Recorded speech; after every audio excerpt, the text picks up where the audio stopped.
So yeah, this is going to be on RPCS3, the PS3 emulator. It's already been tweaked to be running in 4K, tweaked to be running at 60 frames per second. And I did try to get network play working. I couldn't get it going, so I'm going to say no to that for now. Just go offline. Mitchell, these will be available afterwards. Just watch whenever. I know this is kind of a first. I didn't give anybody like a heads up that this was going to be happening. So yeah, I'm definitely gonna leave them up. I might tweak out the beginning bit there. I was trying to get my controller working, but otherwise it should be pretty much the same thing. As I was going back and forth between whether or not to stream these or just play it normally, you know, like just record it and then upload it, but I wanted to stream it. I wanted to try this out a bit and, you know, be able to chat with you guys and, you know, just talk about Demon Souls. Sweet.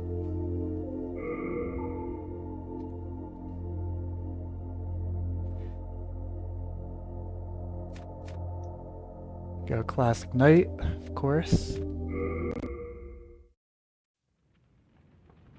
King Alant XII, by channeling the power of souls, brought unprecedented prosperity to his northern kingdom of Boletaria. That is, until the colorless deep fog swept across the land. Boletaria was cut off from the outside world, and those who dared penetrate the deep fog never returned. But Valorfax of the royal Twin Fangs broke free from the fog and told the world of Boletaria's plight.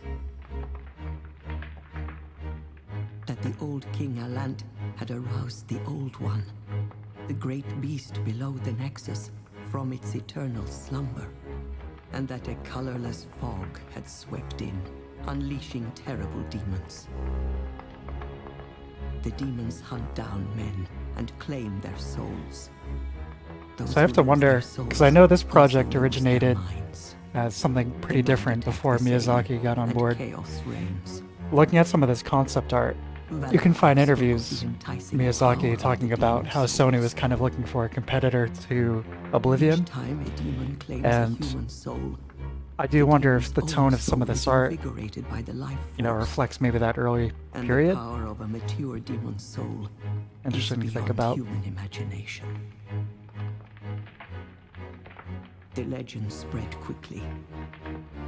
Mighty warriors were drawn to the accursed land. Yeah, for those of you who don't know, he was kind of came in late. You can find it's a great interview with him on The Guardian. It's talking about his background, upbringing, and influences and stuff. But basically, with Demon Souls, you know, he was working at From for a bit. He worked on Armored Core 4. And this project, before it became Demon Souls as we know it, wasn't going so well, so he kind of took it over, and because nobody really had any faith in it, he had more permission than maybe someone, you know, as new as him would have, or in his position normally would have had. So he was able to really, I guess, you know, have a lot of play with it and just see, you know, experiment and stuff, and that led to, I think, not just the aesthetic stuff, which is kind of that unique aspect, of course, but all these different aspects of the gameplay as well. Has the land found its savior, or have the demons found a new slave?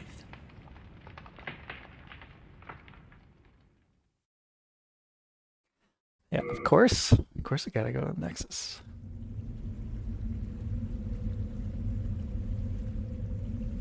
Thanks, Mitchell. Yeah, I spent a lot of this afternoon just like tweaking it, trying to get it going. Once we're in game, should be pretty surprised. It looks really good in 4K for sure. It's like shows a lot of these details that just weren't privy before. So that you may lull the Extra old one details and stuff. back Although you have your to occasional slumber. glitch like we're seeing right now. We're completely missing this effect. But overall, I think it's good.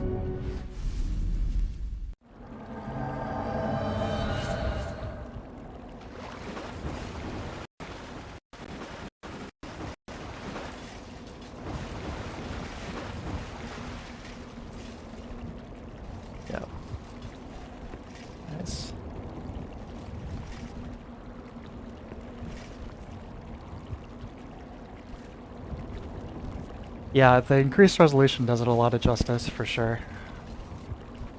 It's a lot of detail. You couldn't see it back on the PS3.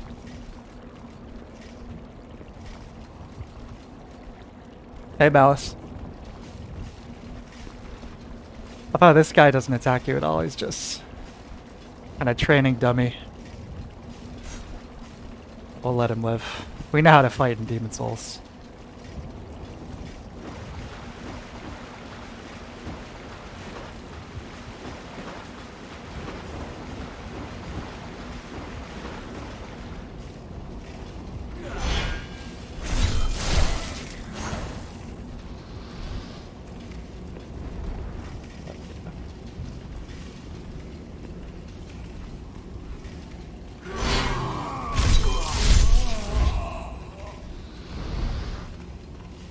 Do you guys see that recent Elden Ring footage leak? It's pretty interesting. Definitely has that From touch for sure.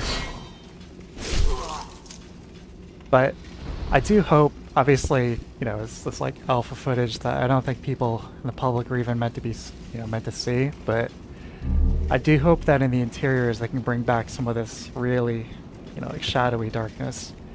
I think that's something we haven't really seen since even Dark Souls 1, maybe. Dark Souls 2 obviously has a very different lighting style, and 3 and Sekiro as well. It's just kind of more of a less realistic color scheme, I think.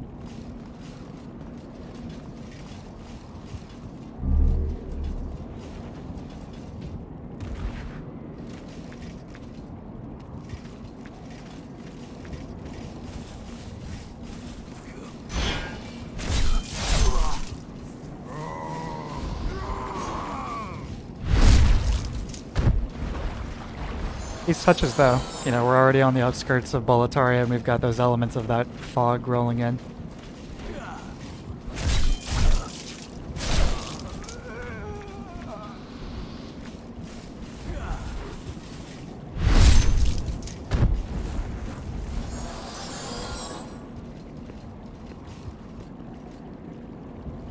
You know, I'll be honest, one thing I didn't notice until recently when I was checking this out in 4K, doing a little bit of a playthrough before I started this. The detail on this thing, that it's like a head. It's like a monster's head or something. I'd love to know what the story is behind that, if there is one.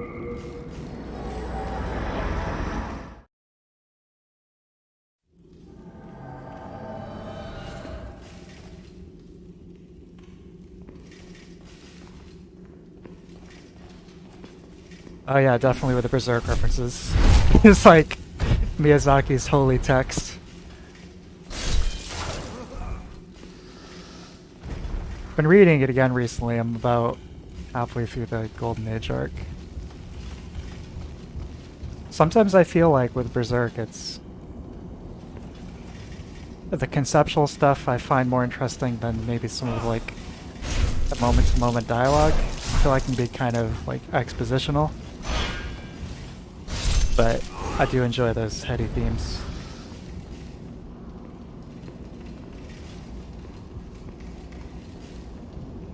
That lighting looks great. It's like Renaissance painting era.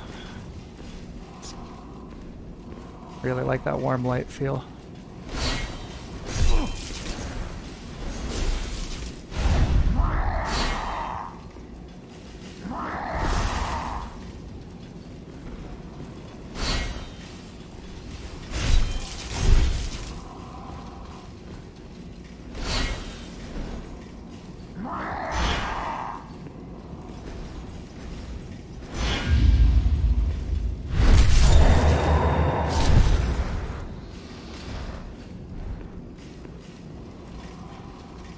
Lord of Dogs? Me too, buddy, man. Absolutely one of my favorite games of all time. When I first played this, I got a used copy back in like 2009. And just word of mouth, you know, like, you know, some message board. God, this is like a sweet game. action RPG, like I'll check it out. And I just couldn't, I could not wrap my head around the combat at first. You know, like a lot of people, I imagine. But just the concept of stamina, I guess, just like the management, and the fact that you couldn't do the animation canceling and whatnot. Alright, I gotta pay attention here. Probably turn my HUD back on. There we go.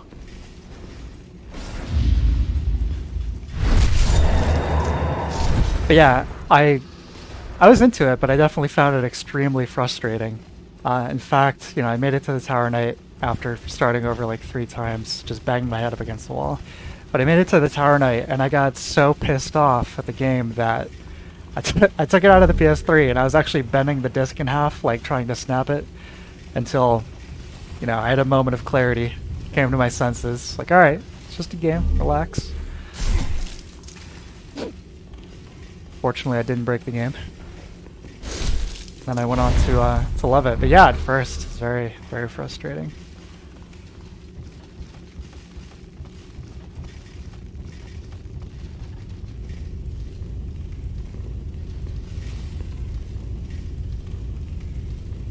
I just wonder what's cooking in here.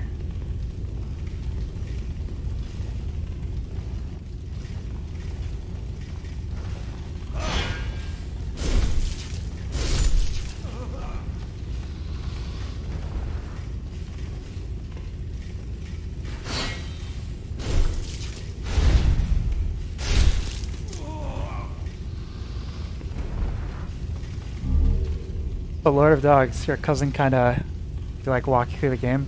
Were you glad he did that, or do you feel like you wish you could have gotten the more like exploration kind of aspect for yourself? Because I go back and forth on this. Like I've shown some of the Souls games to my friends, you know, and it's kind of a balance of like, you know, you want it like, okay, the really obscure stuff maybe you want to explain, like agility in Dark Souls 2, for example.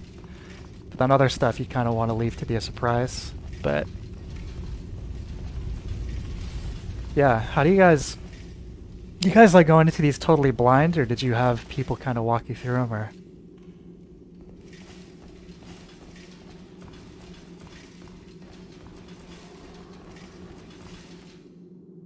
Oh, you're 10 years old. Holy shit. Yeah. I could see this game being pretty insurmountable at 10. I mean, it seemed insurmountable for me, and I was 20, so I feel you, man. Alright. In the ancient tradition, we're gonna get naked here to fight the Vanguard demon.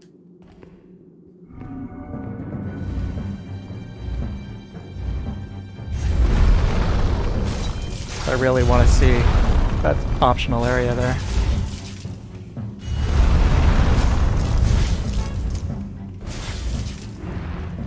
Yeah, it's crazy to think this game came out in 2009. Oh. Guess we're not seeing the Dragon God. I was too busy taking a trip down memory lane. Next time, maybe. Soul of the lost withdrawn from its vessel. Let strength be granted so the world might be. Sorry to hear that, dogs. Too bad. But I'm glad you were able to have those memories with him. Drawn from its vessel. Let strength be granted so the world might be mended. So the world might be mended.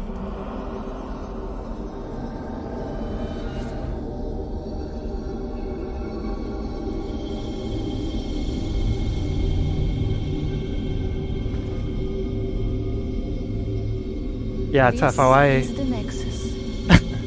I usually, if I don't beat the Vanguard, that's exactly what I usually do, but I don't want to make you guys sit through that first part again, so I'll just keep rolling. Exit the Nexus, but each of the 5 archstones will connect into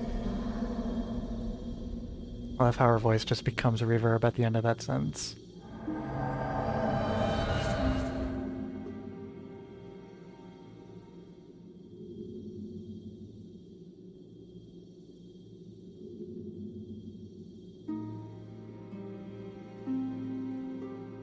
That's cool, dogs. Yeah, I think that's probably the best way to do it.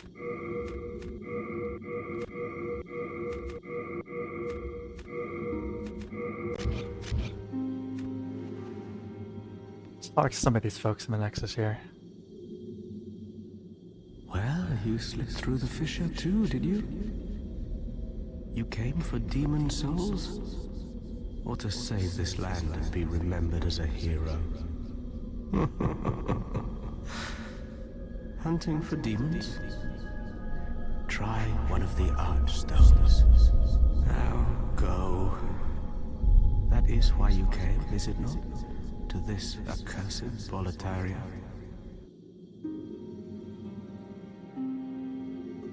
Obviously this wasn't From's first action RPG, but I gotta say, you know, I've played Kingsfield and Kingsfield 4 and some of their other earlier games and stuff, but this game just feels like such a massive artistic jump from those games. Like, those are definitely great games with great designs, don't get me wrong, but it's just, I don't know how to describe this stuff.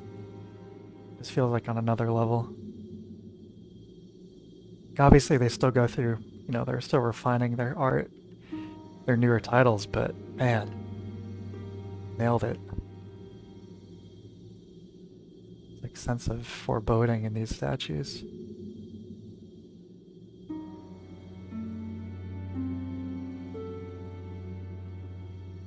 Thomas. I'm Stockpile Thomas.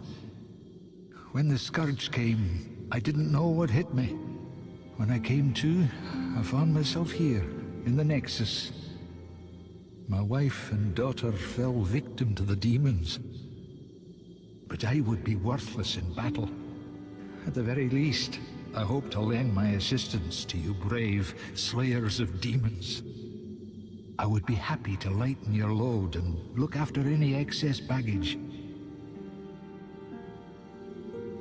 Best of luck to you.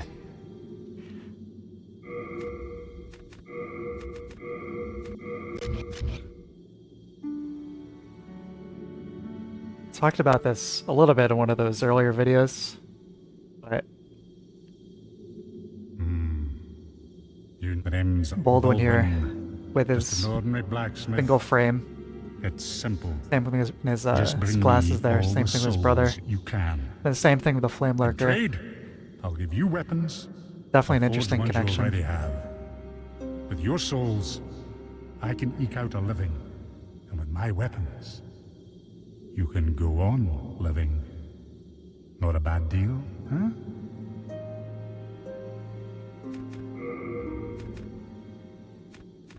Grab. Nah, we'll find some. No, I can. Alright, let's go to Boletaria.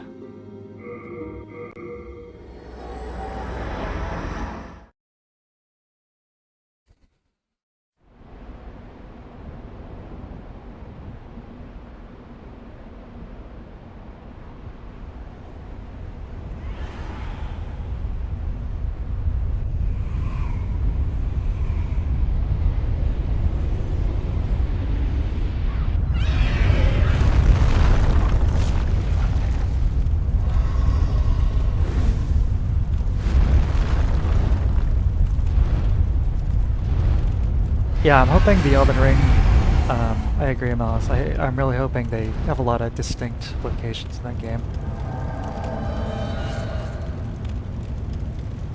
With this and Dark Souls 1, it feels like some of the individual areas have so much character. In 3, I do like the way 3 looks a lot, but I feel as though maybe it's a little less dynamic in its design throughout the game.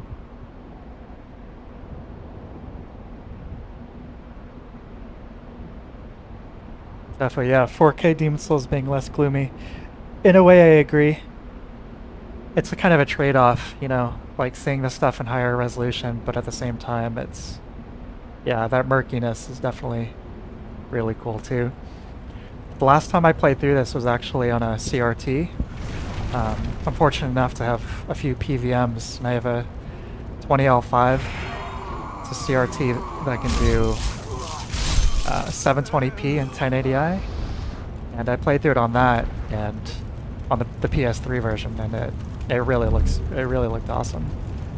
It's one of those games, kind of like Silent Hill 2, it like uses light and dark in a way that it just really looks amazing on a CRT. If you have a chance to see it on one or play it on one, I'd definitely recommend it.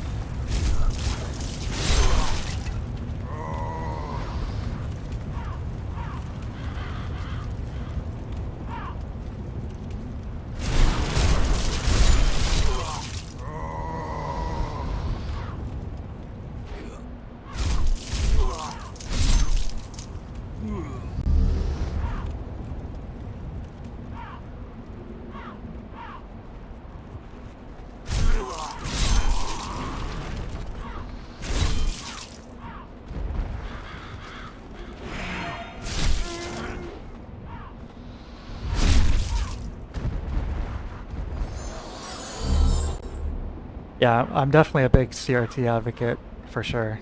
I was thinking about doing a video on a retro setup. So I just built this nice, like, gaming PC, which took forever to get all the parts. If anyone's been trying to build a PC, you guys know how hard it is to get certain things right now, but fortunately I was able to, you know, and I'm really enjoying it. You know, get to play new games all maxed out and, you know, do stuff like this, you know, emulation, whatnot, but at the same time I have just as much love for my CRT setup and the retro games. I'm gonna turn HUD back off. I'm gonna go cinematic while we explore.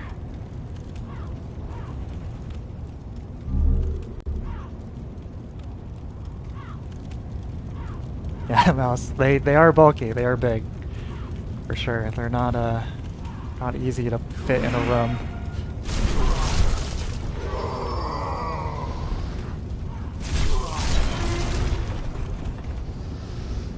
It's this lighting, man. I love it. I really want him to come back with this style in Elden Ring or other titles.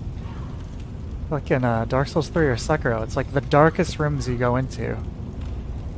You never have this kind of like, that like pitch black shadow.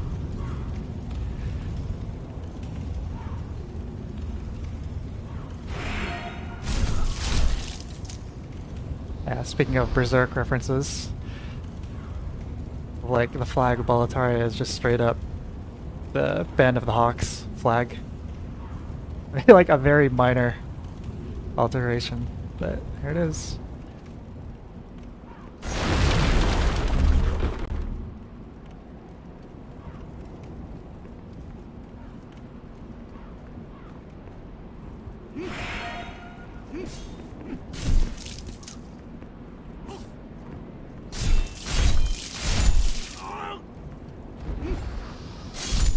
Something I wanted to mention before I go upstairs. I brought up Ico in that initial Demon Souls video, you know, being a big influence on Miyazaki. And that interview I mentioned earlier was when he talked about it. But like with Ico, the intro cutscene where you're getting dropped off, you know, in the castle, going along that path, it's a really similar kind of mountain range, like the trees lining the cliffs and whatnot.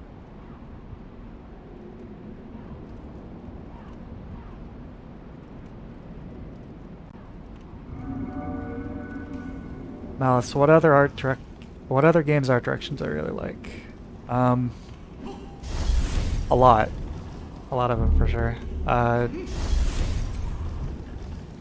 definitely have a soft spot for the 16-bit era for sure. I mean, I feel like that was kind of the golden age of gaming in a lot of ways. More recently, newer games. I'm finishing up Control right now. I think that's a really great looking game. A lot of style to it. Silent Hill 2, of course.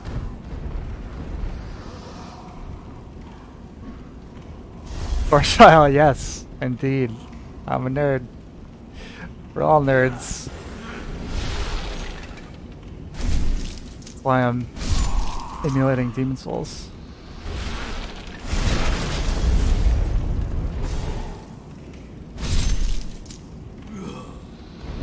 Yeah, controller I really like a lot. I haven't played a Remedy game since Max Payne 2, so that was really neat to revisit.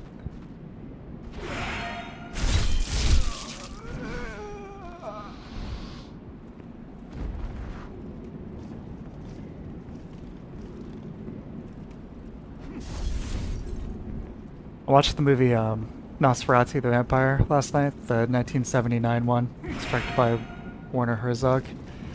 I definitely recommend it to you guys, it's really good. And same kind of vibe as some of these locations. And of course the original. For some reason you haven't seen that.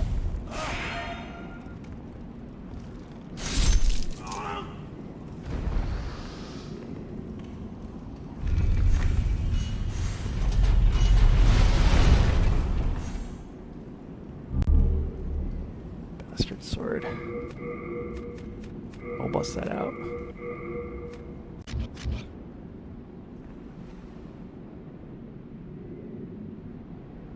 Oh. Yeah. Dwarves, yeah, they it's like this game is like it's like okay, we're gonna be tasteful with the Berserk references. We're not gonna go too crazy here. And then Dark Souls 3 is just like, you know what? Let's just have the eclipse happen towards the end of the game. Oops. Maybe I need my shield. I'm not gonna be playing with my pod visible. Nah, we're good.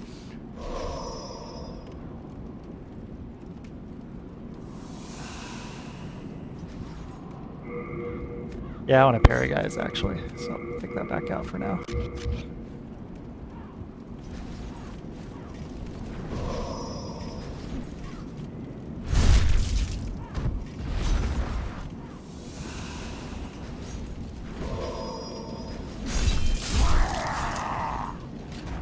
Rusty on my parry game. Oh man.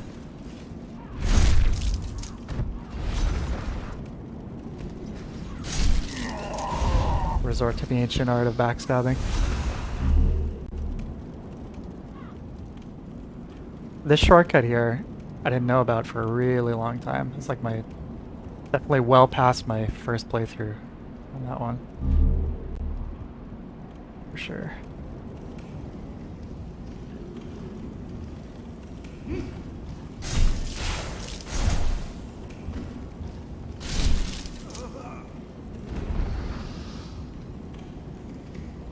Have any of you been playing Dark Souls 2 for that Return to Drangleic thing?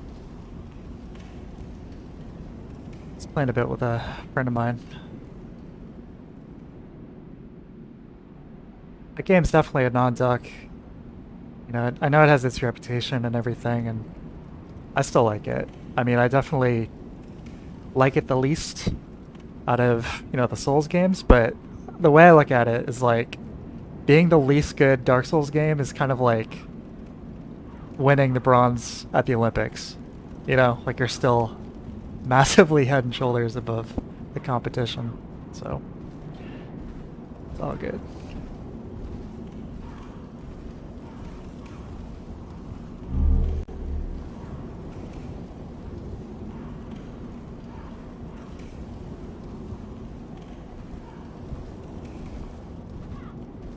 They really sell the idea of Boletaria being this military, you know, focused kingdom right away.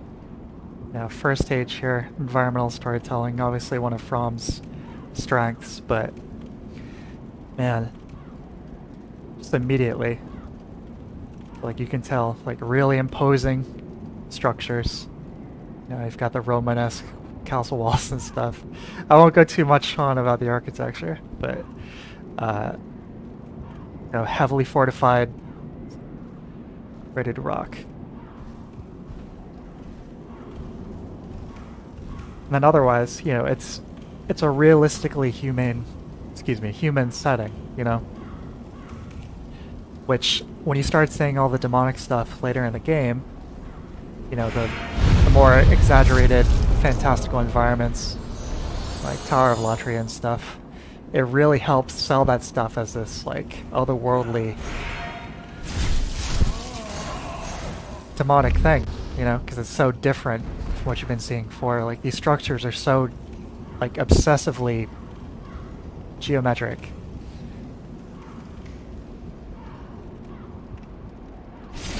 And it's, again, not because, you know, they couldn't make giant, like, Gothic spires or anything, but it's just about dynamics in the design, you know?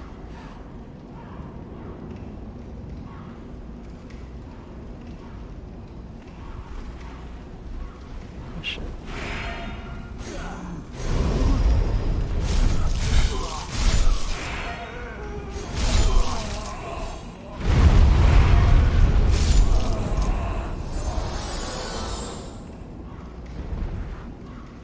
I think I have to do about 25% of the work there. Yeah, it's too bad the lack of a red eye orb in Dark Souls 2. You know, having to farm for those cracked ones kind of sucks, combined with the whole soul memory thing. For sure.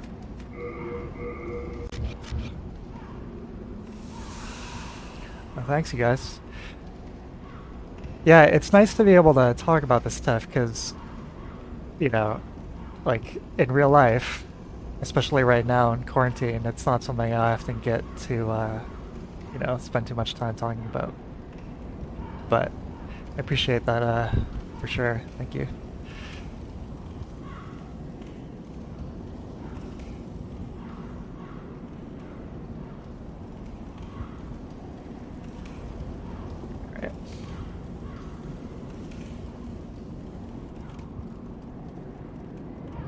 Spot here.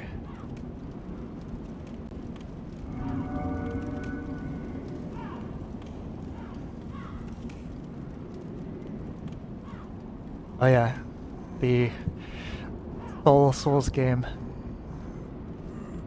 vault.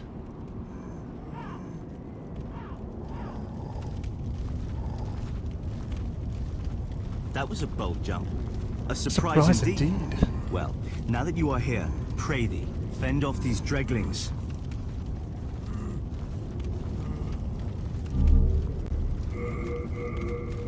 Let's see.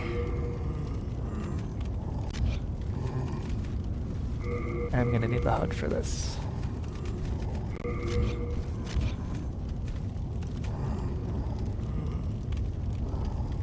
Alright, yeah, this spot with all the explosive barrels is a little later.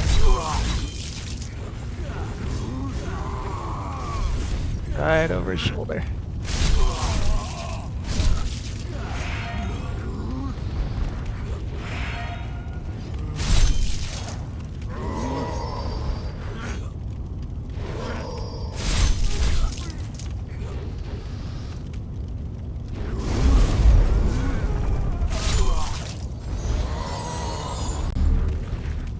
Grab our Bloodborne plank shield. My thanks for your brave rescue. I am Ostrava of Boletaria. Speaking of Bloodborne, I think I'm at a point with my PS4 that I'm going to try and install that 60 FPS patch that Lance McDonald made. It takes the game down from 1080p to 720, but I think that's a worthwhile sacrifice, I should say, considering how inconsistent the frame rate can be in that game normally.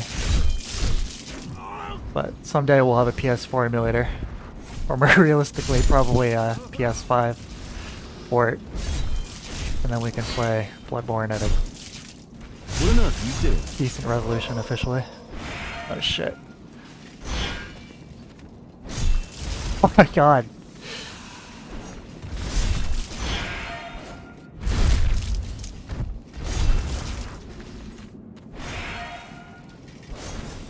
Well, thanks, Malice. I definitely appreciate it. Yeah, it's like half the appeal of these games to me. I just, you know, they're really ideal. I mean, I think these games mechanically are so good that if you were running around as stick figures, they would still be massive hits. You know, just the gameplay is just so well done. But you just have this best-in-class presentation on top of it.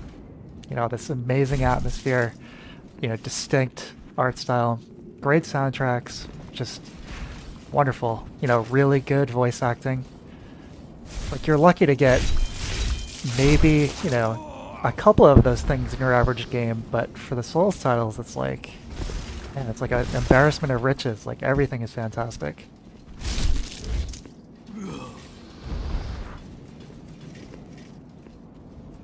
Now here's a real training dummy. Alright, let's see if we can pwn these guys.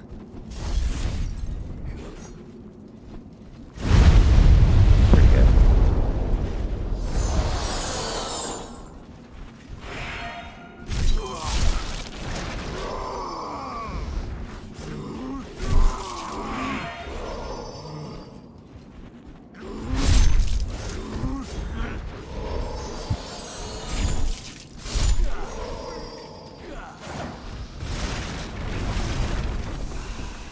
Yeah, another thing with Bloodborne that makes it a little bit harder to... What on earth are you doing? Oh shit, sorry Please. Strava. You must not. I thought we were allies. Oh, with Bloodborne, the what is it called? It's like a graphics technique. It's slipping my mind right now. Chromatic aberration, I think. It's where like colors get progressively... I don't know like how to properly explain it. But if you look at the edges of the screen at any time in Bloodborne, you can see that things get kind of hazy as far as like the colors go. Like it's drawing the image, instead of it being the colors on top of one another, they're kind of spread out a bit. Kind of hard to explain, but if you look up chromatic aberration, you should see exactly what I'm talking about. But Now I must go. There is something for me to take care of. you know, definitely a stylistic choice, but I agree that it can be kind of hard to deal with, especially in like a fast-paced game like Bloodborne.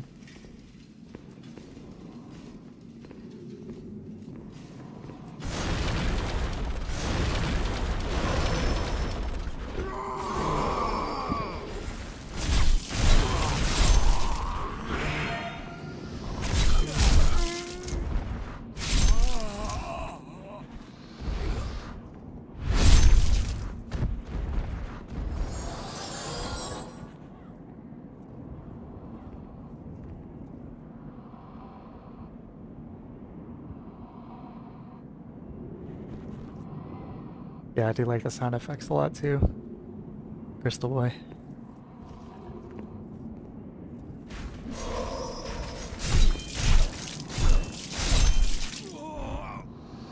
But atmosphere really goes a lot to helping it out.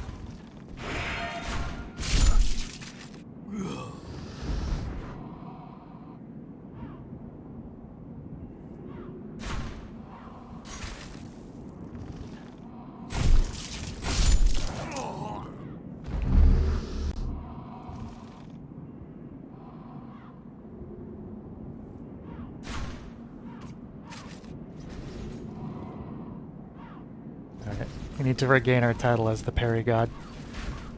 Just in case somebody heal.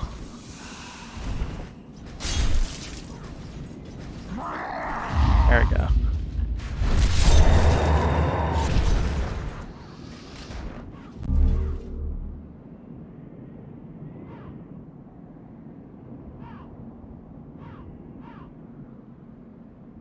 These things might seem obvious, but, you know, it's just like the wind blowing through here and the like total absence of any sounds of life. The crow is obviously picking over the dead. It's very cohesive.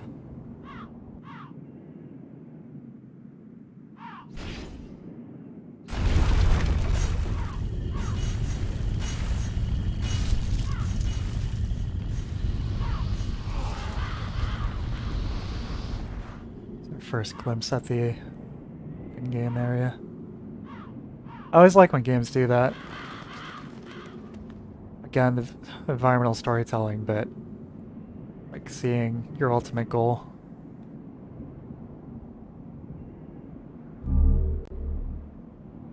Beginning. It's kind of similar to Half-Life 2 and the Citadel. It's like right away, it's like, okay, you know, like that's the place. That's where we're going. The fact that it's in this gigantic mountain structure that, I don't know, maybe hollowed out by Boletarians, or otherwise, it's just kind of this, I mean, maybe literally, this big middle finger to nature, just like erecting this huge friggin' tower right in the middle of this mountain. Nice little statement there.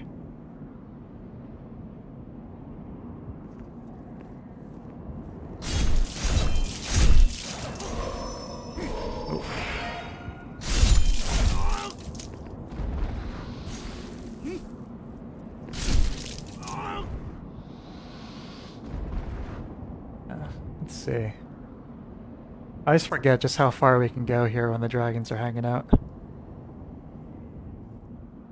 How far we can tempt fate. Because I know we can go on the lower cliff. Let's do that.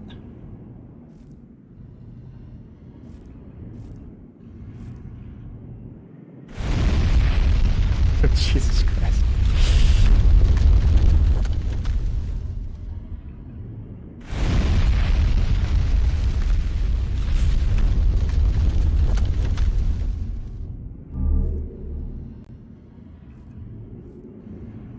Yeah, somebody mentioned earlier the resolution.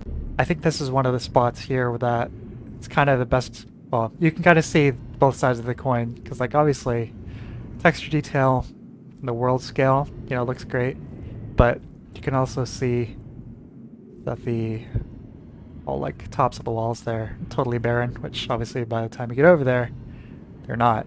But you can probably still see that on the PS3, although maybe slightly less obvious.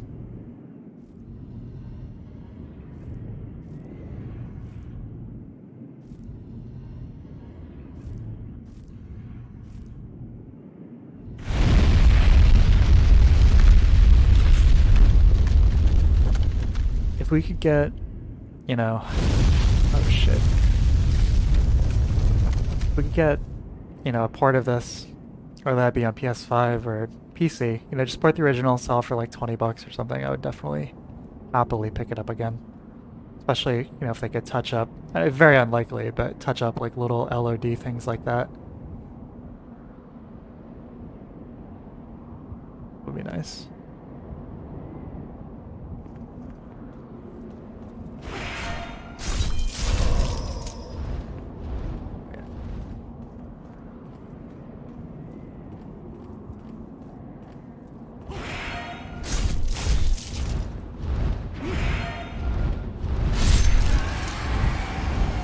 Friend the red dragon.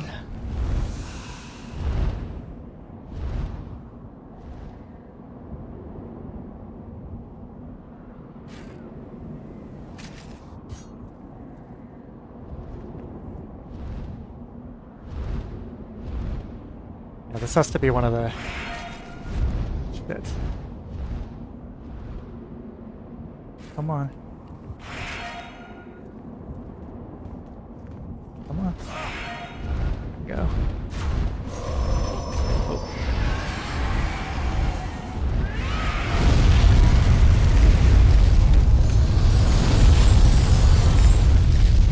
That guy made it too. We survived. I did.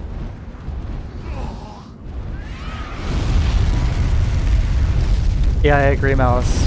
It's almost every mechanic in the game has this like explanation, and I think that's definitely a nice touch. Oh shit. Get him to bug off. Yeah, it goes a long way to the immersion factor for sure. Absolutely. I mean, even things, the incorporation of multiplayer in these games is brilliant. You know, I don't even want to tell you how many hours I have in Dark Souls 3 just doing invasions and stuff, because it adds so much replay value. You know, and the fact that it's not just happening in an arena, although obviously some of the games, especially that one, have that built in. You know, I find it so much more interesting to have them be happening in, you know, organically in the same environments the rest of the game is happening in. You know, you're not choosing an option on the menu screen. Like, okay, I want to do multiplayer. Like, no, it's just happening. It's just, again, just creates a very cohesive experience.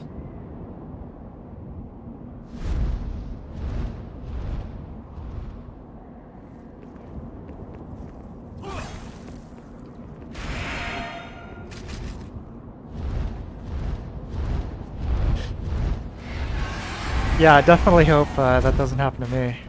I really like King of Lands music.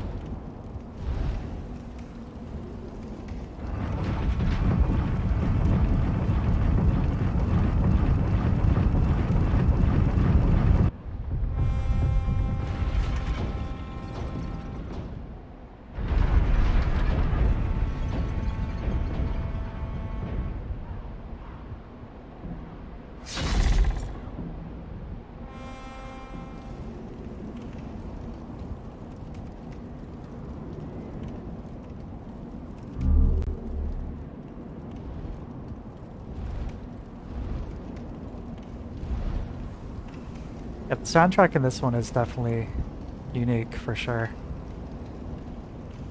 I do like the, really intense, bombastic, like choir stuff. Some of the later games. But some of the songs in this game are really weird in a good way. But it's nice, I mean, it makes sense. For almost every one of them, the context when you're hearing it, I feel makes sense. For some of the weirder bosses, like the one we're about to encounter, it sounds strange because you're fighting a really strange enemy. But still good. Then you have stuff like Maiden Dryad's fight, which is legendary.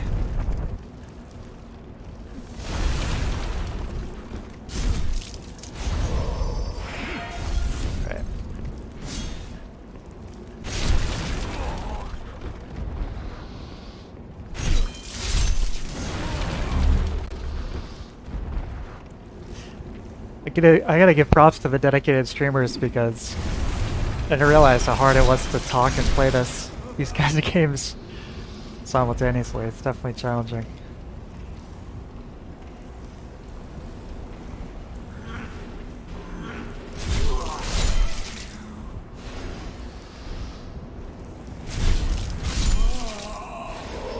Oh yeah, our first appearance of these guys. I still have the... I don't.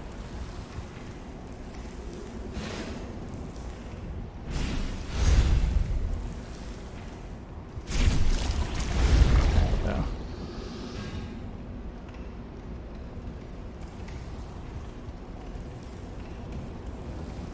My favorite track is probably either the bad ending credits theme. I think that's just really, really, really good. Just a masterpiece. That and the character creation or menu music, which is both like really unique sounding music.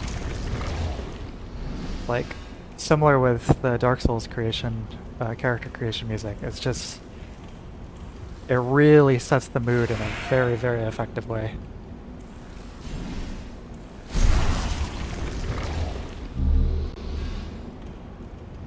We keep in mind with these games, like, now they've been out for a decade and plenty of imitators and games, they've influenced, but this kind of almost like post-apocalyptic medieval setting, pretty fresh, You imagine like going into a game store, probably less so with the North American box art, although I would still argue to a certain extent. If you look at the Japanese, box art to this game, see lead armor, the knight set guy just dead or dying on the wall, and it's like most typical games, like sword and sorcery setting, knights and whatnot. It goes for a very, very different feel. It's usually this heroic, epic thing. These games are like polar opposite in a lot of ways. Although, if you get good, you can accomplish that anyway. So it's really nice. It's just a really nice breath of fresh air.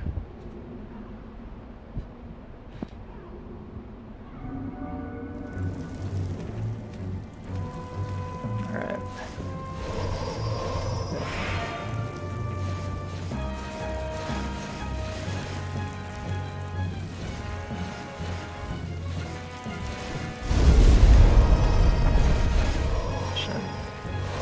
Alright. Focus. Not gonna die to Phalanx.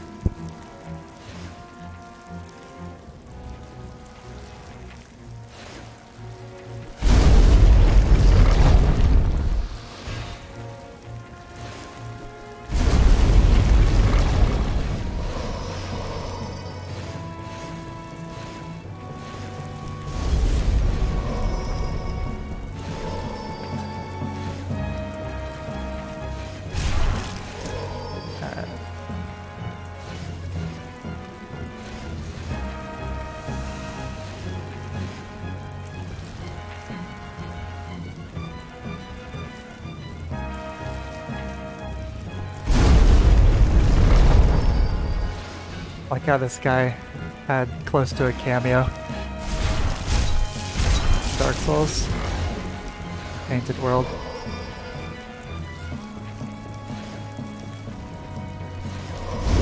Kind of makes sense too. It's like the place, I know it's not literally the same creature, but the fact that the Painted World is supposed to be this place where lost and unwanted things go. Alright. I'm screwing around. Let's kick some ass.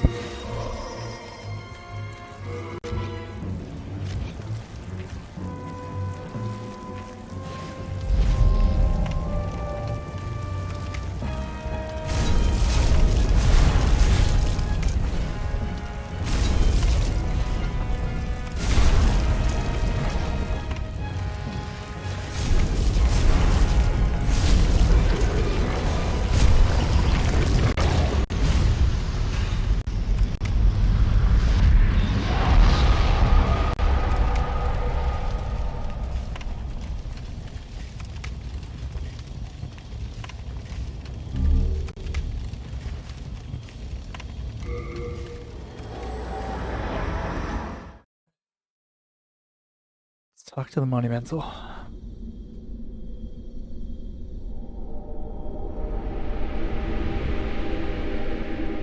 Welcome back.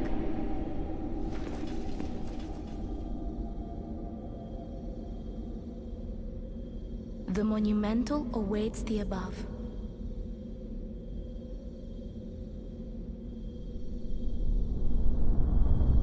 I think the cutscenes are still 30 FPS, so it doesn't break them.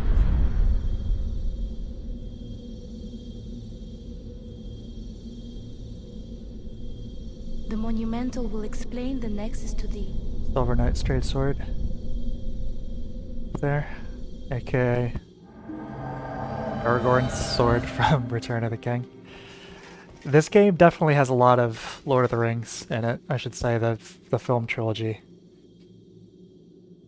A lot of designs. The Knights of Gondor, that's like almost straight up. That design was used for the Temple Knights. And then just certain other elements, of course, but did a good job.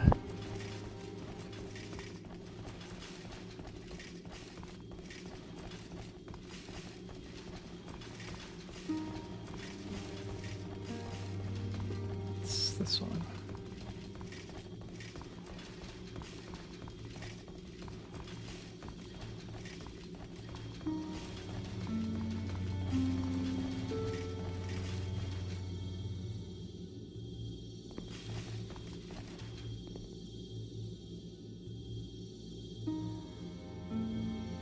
Definitely cool scenery.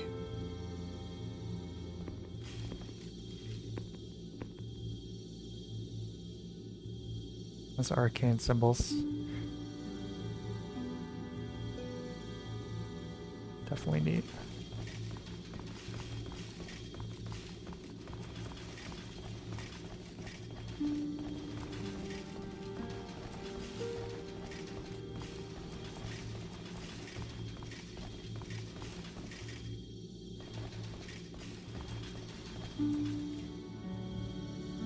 This is easily my favorite hub out of any of the Souls games.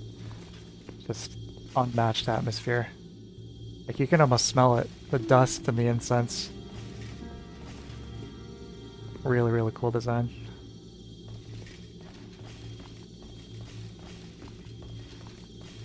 We have long awaited you, Slayer of Demons. I am one of the Monumentals. We preserve the fabric of reality. There is something thou needest to know. Once, we too, a scourge of demons faced. In the distant past, under a benevolent rule, the world was united owing to the soul arts. Until a lust for power caused the awakening of the Old One. Across the land seeped a colorless deep fog, and the world faced extinction at the hands of the demons. Thanks be, we were able to lull the Old One back to his slumber, yet only after the loss of innumerable souls, and half the world lost. Yeah, I would love to find out at what stages in by the development these pieces of art In were order to designed. mend the fabric of what land still remained, we entrusted 6 elders with 6 precious archstones. 1 to the king of a small yet diligent land. 1 to the king of the burrowers underground. 1 to the wise queen of the great ivory tower. 1 to the chieftain of lost and ill-fortuned souls. 1 to the shaman of the tempest-worshipping shadowmen. And the last to the great giants of the northern lands. The archstones were placed at nodes across the earth. We contained the Old One inside this Nexus and banned the soul arts. Finally, The image we reminds me became of monumentals, one of those half-living those leaked little bits of the Elden Ring. fabric of reality. There's definitely a fascination with Nordic mythology as well. Alas, Yggdrasil. the other I'm not even monumentals sure how to have pronounce that technically, but And only I remain. like the tree that holds up the world. I think there's... I mean, it's just, you straight up see one. Yeah, that Elden Ring trailer, that leaked footage. That engraving there on the stone, I think, is probably another reference to it. Now it is your turn. You must Yeah, Mouse, lull the I Old think One back to its that's slumber, one of those and things, seal it away you know, for probably all was eternity. a technical limitation, If but not, the deep fog ends up will working for absorb it. all It just, that we know. that and like Have you the ton of strength reverb to accept this on mission? the character's dialogue just adds to that dreamy feel. Yes, we are fortunate indeed to have you. Now, go forth and destroy every last demon. The Old One, without demons to feed its souls, will a new servant seek and lure you to its bosom. I also really like, similar to Dark Souls and pretty much every other one of these games, the fact that things are never that clear in terms of whether or not you are really the good guy or bad guy here. You can talk to, you know, Mr. Crestfallen down there. Talks about falling into their trap and that they awakened the Old One originally. And the fact that he uses the word destroy the demons, I don't know, not purify or something else, but destroy is a little suggestive in that regard. But it just could be me, could be wrong.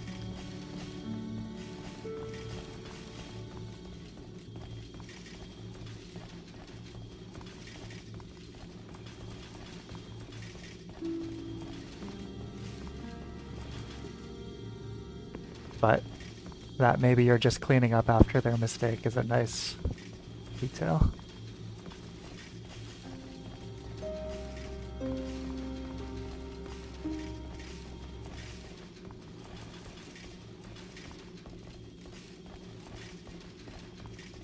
Yeah, yeah, a lot of cool sounds in here for sure.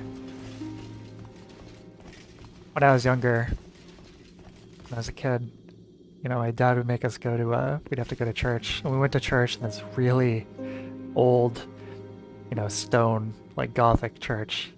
And I was never super religious or faithful, but part of me just liked going. It was like, it felt so mysterious in there. You know, it's a lot easier to believe in certain things when you're, you know, in a very arcane feeling environment. And playing this and getting here for the first time, it's like immediately what I thought of. Like very like, you know, old, dusty, that weird smell. Incense and candles and whatnot. Really unique.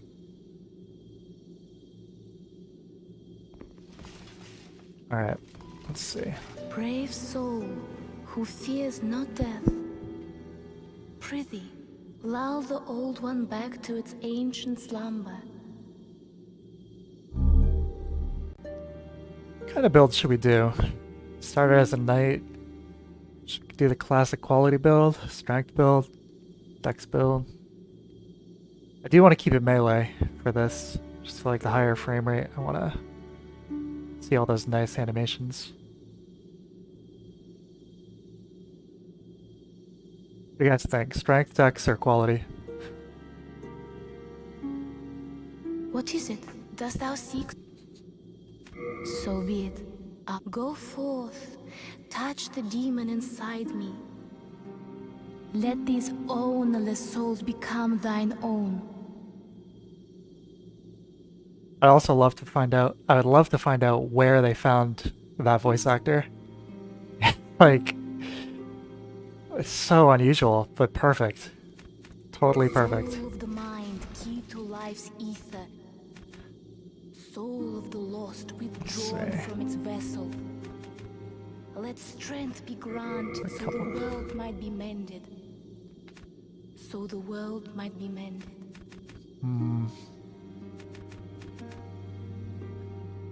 You guys think about it. I'm just putting vitality for now. Art thou done? May thine strength help the world be mended. Have you met the last surviving Monumental? Those fools revived the old one on a whim. And now they've trapped us here in the Nexus in a desperate attempt to undo their mistake. It's all a travesty if you ask me. Yeah, that's very sinister. If it's true, the only reason that all the folks in here haven't been absorbed by the demons, the only reason they've been saved by the Monumentals, is to help them do their dirty work, basically. Pretty sinister.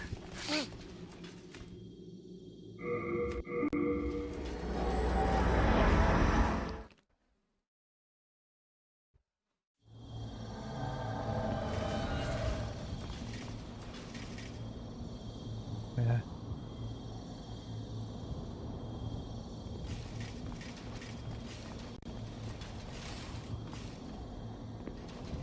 The goop on the floor. Nice.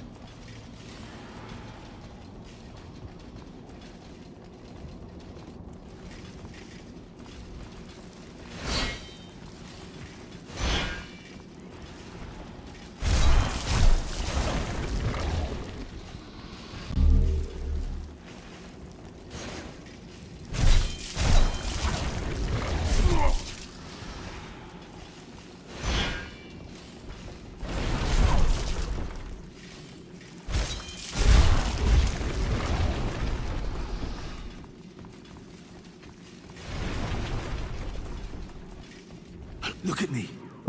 Again surrounded by evil warriors. Could you, perhaps, Is he doing the patches help squat? me one last time? I think he is. Clear out the soldiers at the far end of this passage, if it pleases you. The Lord's Path, just down yonder, has degenerated into a feeding ground for flying dragons. Have your wits about you.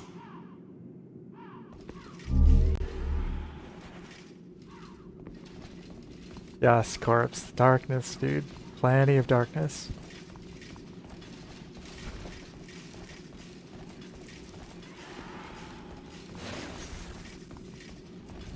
It's one of those things, you know? Simple, but goes a long way.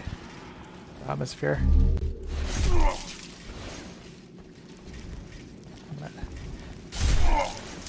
Go around you.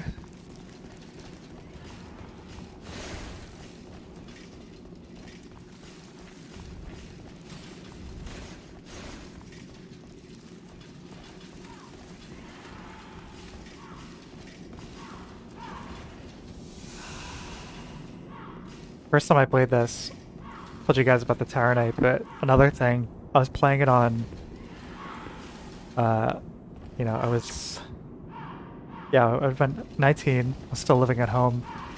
My dad had this, this insurance settlement, you know, and he just like, got a bunch of money for it.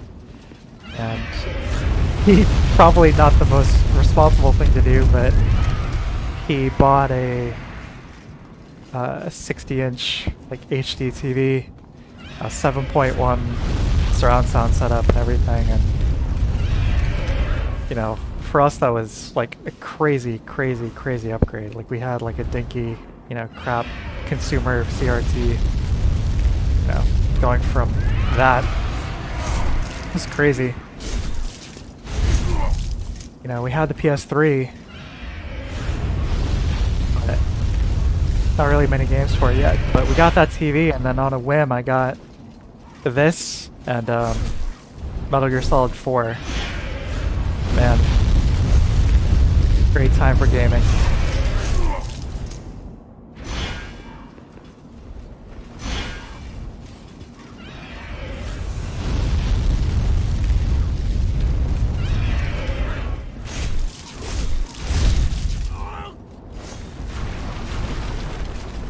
Great combo.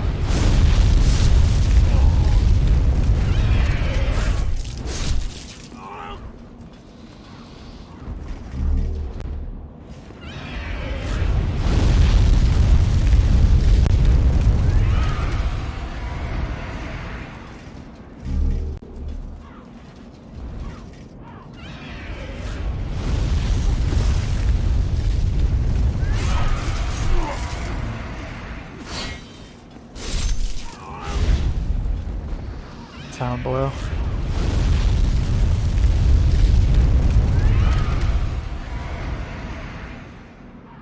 They're always really good with the skybox stuff, you know. Even today, you know, it still feels like not enough companies take advantage of that. This isn't just this, you know, video game obstacle, you know, environment, although obviously it is, but just this town and little details and whatnot go a long way to make it feel a little bit more real. But I like MGS4. I like it a lot, but I definitely have some mixed feelings about it. I feel like it didn't really live up to its potential gameplay wise. Like obviously it was a very story focused game, but I wish they could have focused more on the battlefield element, like sneaking through battlefields, maybe influencing them and turning the tide. And you get that in the first two acts of the game, but even then you're only able to help the rebels. Like the PMCs will never cooperate with you no matter what, but it's still cool. But after that, the game kind of gets progressively more and more linear and slightly less enjoyable for me. But that being said, I still like it a lot. Still a great game.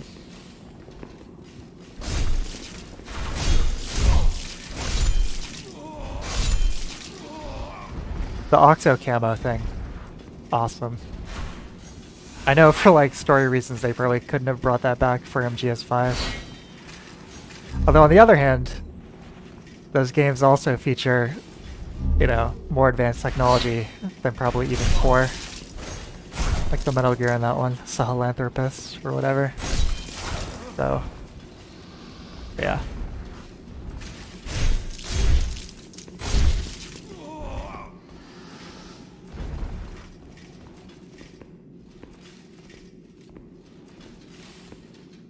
Yeah, you're right, Mitchell. Absolutely. Thank you. That makes twice. Thanks to you, I can now forge ahead. This is a token of my gratitude. Please accept it.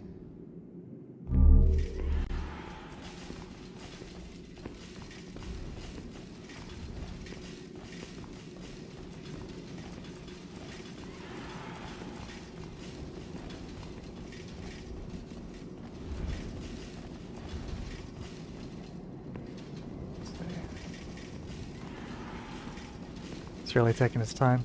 This is bad. Not a single person left. Why on earth? How did all of this happen? Father!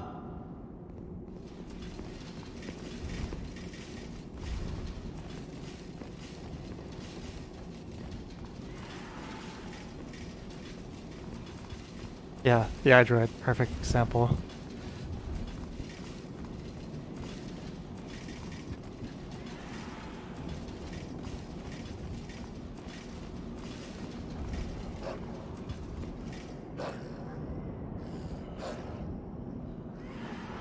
That's great. That sounds really good.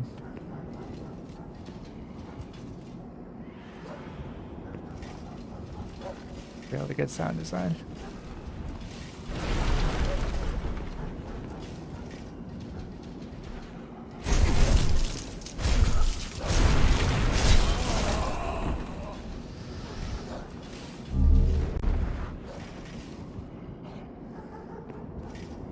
Those dogs.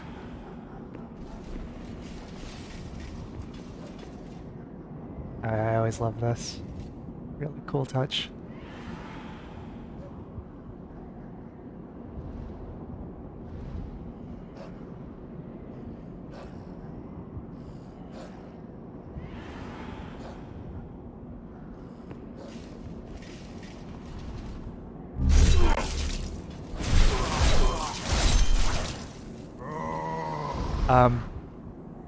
Yeah, you're probably pronouncing it right. High def, hide.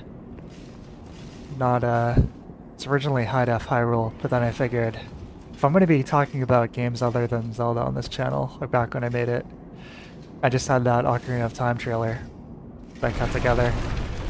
It's like I should probably change to something else, so high def, hide. I wanted to keep the H alliteration. Oh shit. Oh shit. Oh my god. That was scary.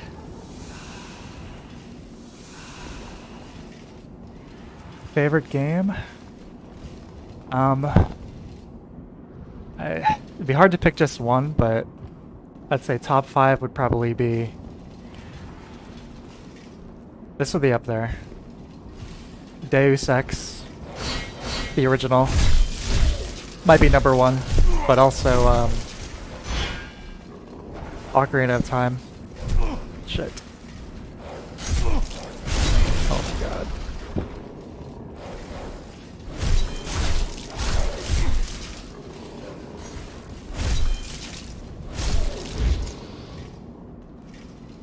It's like something like Ocarina of Time for me. You know, I do try and recognize that, okay, I probably have a good degree of nostalgia, you know. Came out, I was 8 years old, I already loved first 3 Zelda games. It blew my mind, you know, I absolutely love that game, but if I were to play it for the first time today without any of those feelings, would I still feel the same about it? I'm not sure, but I did play when I played it. I do think that it has really great story pacing. I think it has fantastic atmosphere. And I think you have to consider too, I mean, the time and place it was released. You have something like Mario 64, which came out, and it's like, okay, you had some attempts at 3D platformers before that, but then Mario 64 set the bar for what they're supposed to be. Just like how they did 2D platformers. And then with Ocarina of Time, it's the same thing for the action-adventure game. Like, sure, you had stuff like Tomb Raider, but I don't think anything was able to be as cohesive as this epic adventure feeling before that. Good day to you. Care to look over my wares? Mostly stolen, but who's telling you? Great voice acting. What are your 3 favorites, Mitchell?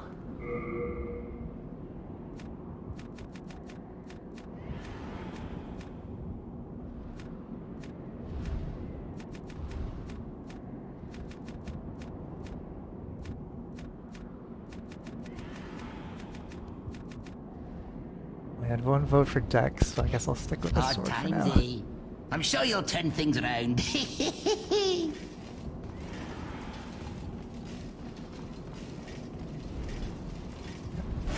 Upstairs.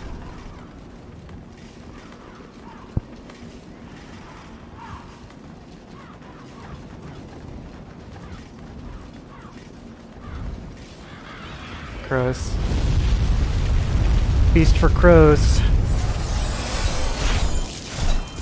Indeed.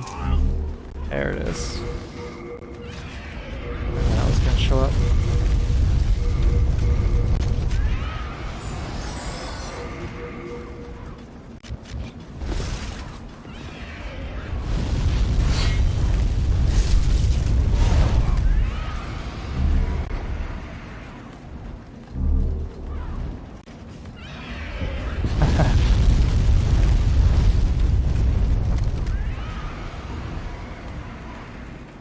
Yeah, with Ocarina, it's funny you say that because I feel like back then, games like that, you know, or even more so RPGs, took the better part of a year, you know, to play through.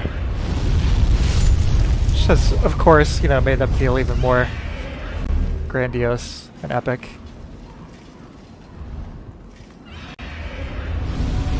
Now you play through it, you like burn through it in a weekend.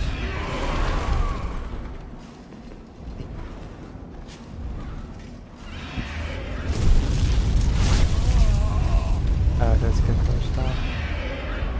Yeah, Bloodborne, FF7, Warcraft 3 are all great choices.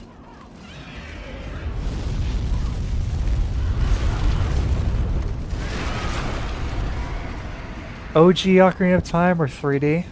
I'd have to go with OG. I do like the improved character models and frame rate, you know, in 3D of course, but it's, I think, just one of those things as a result of being on a handheld, the changes they had to make to the overall color palette and lighting. Like Ocarina is on N64 is a lot more of a shadowy, moody game. I mean, you compare places like the Forest Temple, or probably most significantly the final battle with Ganon. You know, between the 2 versions, that's probably the biggest example where it's like, what went from, you know, you're basically fighting a silhouette in the N64 version. You know, he's got his eyes and this like massive imposing silhouette that occasionally gets illuminated by lightning. Whereas 3DS, he's there. You know, he's still Big Ganon, but he's just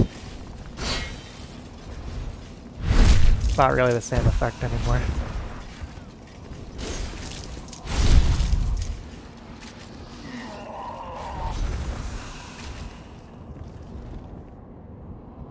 These bags have like a tramp stamp on them.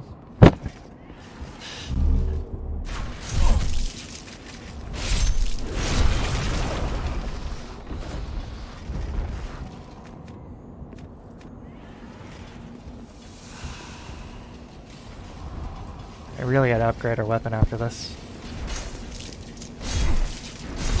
Not get owned by this guy.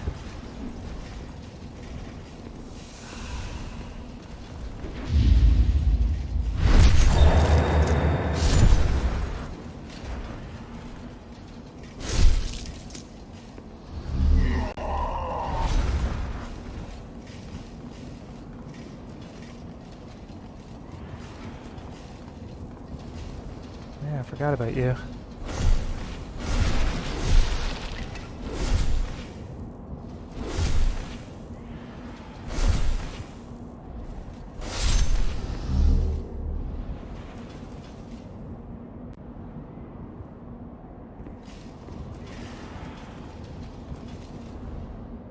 Yep, I agree with both you guys, for sure.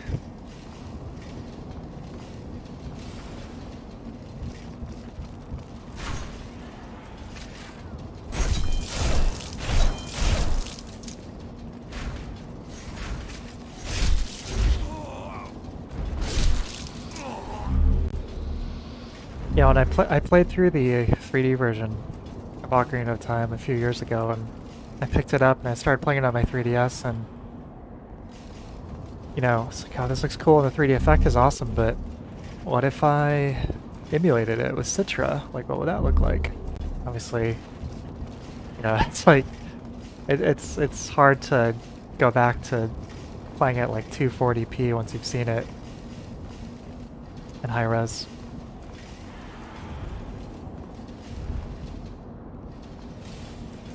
Yeah, absolutely, Mitchell. I mean, coming out of the Temple of Time as an adult, and just seeing the devastated Hyrule town, the re-deads, their horrifying screams, just like grabbing you, clomping onto you. Insane. I'll probably do a playthrough of that at some point. Love that game.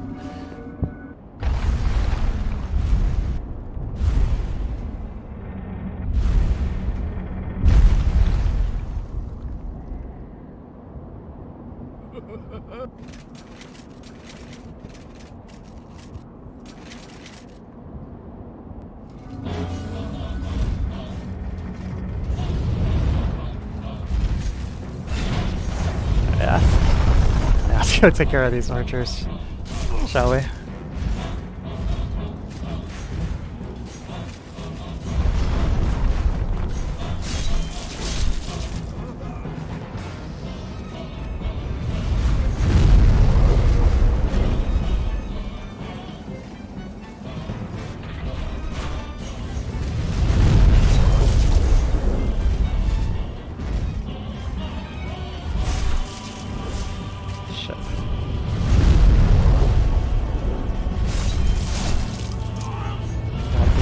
Gotta be one of the most iconic Souls boss fights.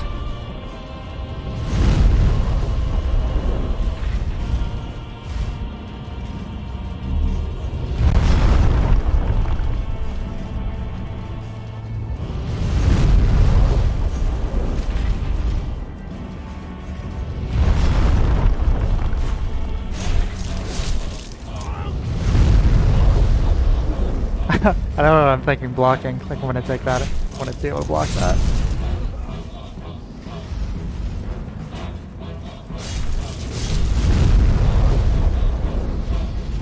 It's interesting seeing this concept revisited in Bloodborne with the old one reborn. Just have witches lining the walls instead of crossbow guys, but pretty much the same thing. I think these days Demon Souls, you know, it gets more of the reputation that it deserves for a variety of reasons, but like how many articles or reviews have you seen comparing things to Dark Souls and Dark Souls this, Dark Souls that? And I love Dark Souls, don't get me wrong, but the amount of things that this game did first, you know, like it was so much of it was here already. But because it wasn't multi-platform, I guess it just couldn't get the exposure. Just alive.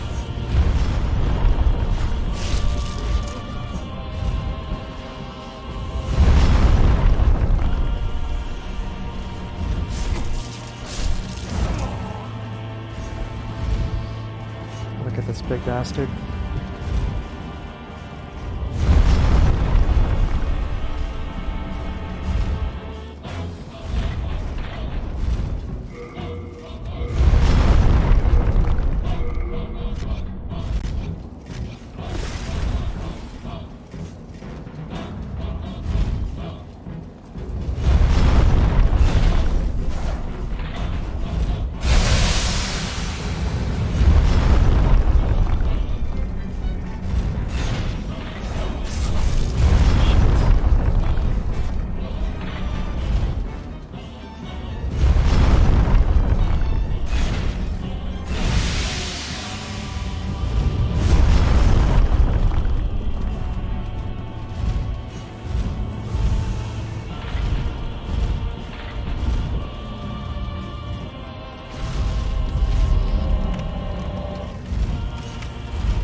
should have upgraded a weapon before I came out here.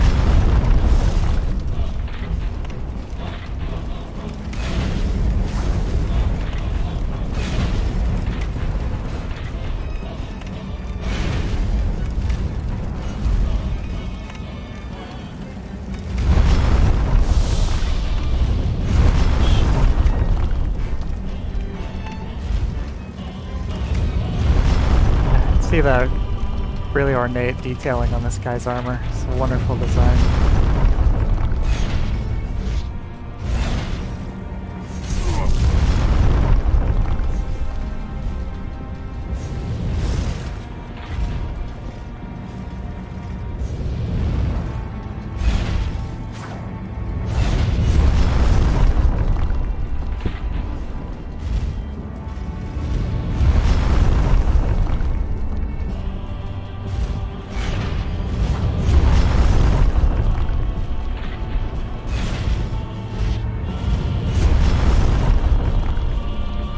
Alright, Tower Knight, that's enough. That's enough of this.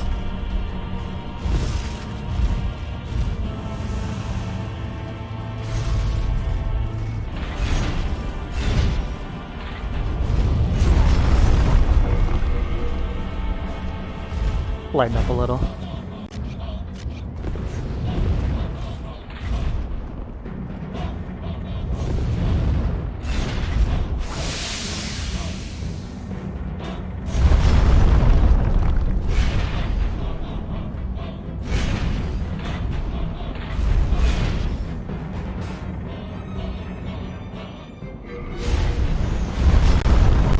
My opinion on world tendency? I like it. Apparently I didn't have the trophy for that on our PCS3. I would love to see it come back more fleshed out, you know, more dynamic. Maybe, you know, an Elden Ring. Maybe you could have something like that. I think it's a really great concept. And I do like how kind of arcane it is. You know, it's a very... I don't remember if it's explained very much in the manual. I certainly don't think it is in game. You know, and then a lot of the things that it changes,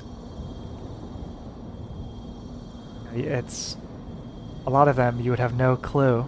You know, like right at the beginning of 1.1, that gate to the left where the executioner is. It's just a gate, you know, it's like, okay. But, yeah. I like it overall.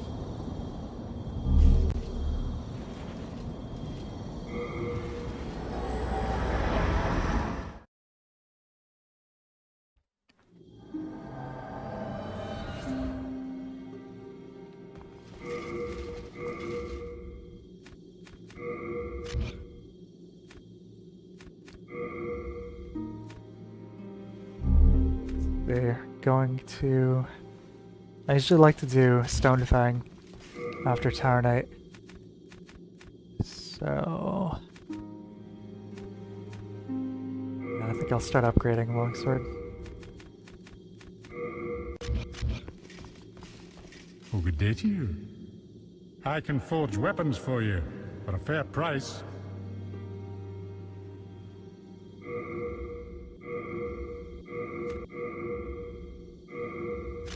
Need some more of those.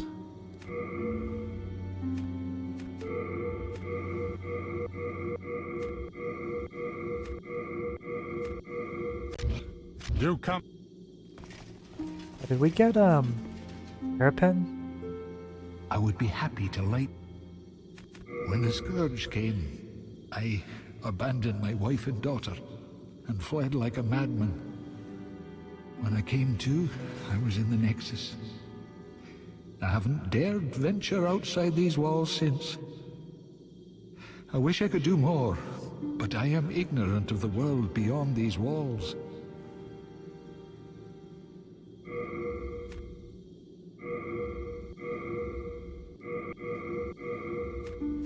Might have forgotten to grab it.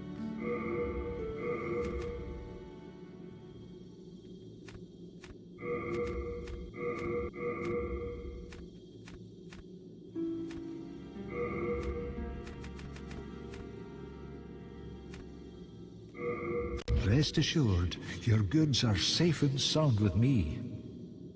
Best of luck to you. Yeah, I agree, Mitchell. I think there should be, you know, if we were to come back in Elden Ring or something, I think definitely some other method of manipulating it would be good. Best of luck to you. I can forge weapons for you at a fair price.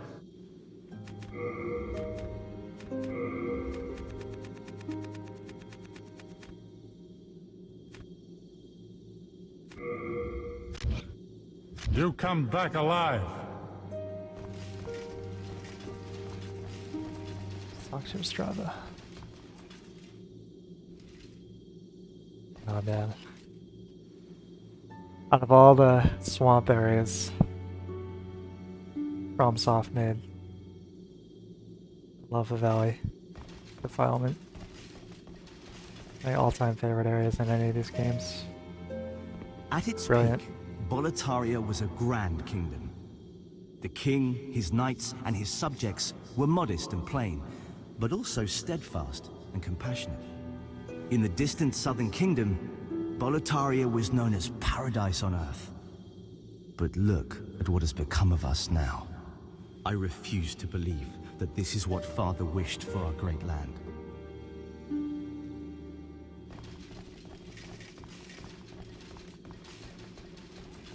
Thou seekest soul power, dost thou not?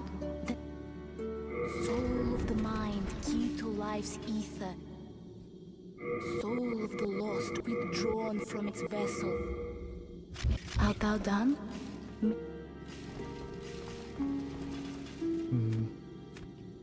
I'm forgetting. I'm forgetting.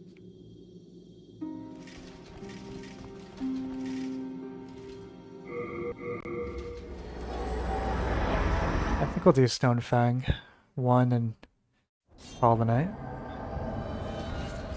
But I enjoy this area a lot.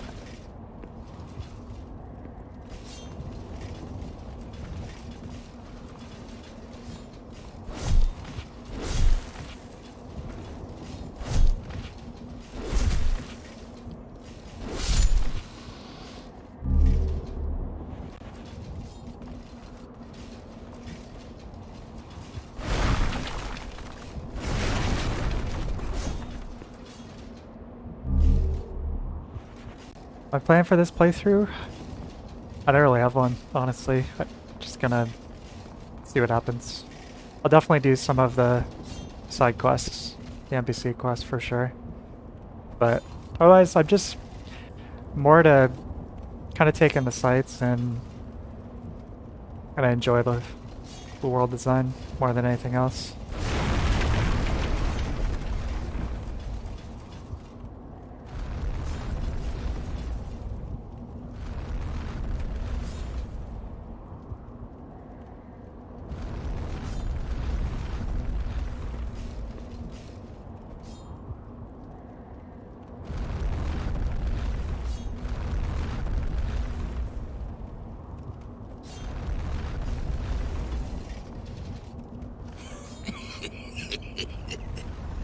Hello there, souls. Souls. I trade fine goods for souls.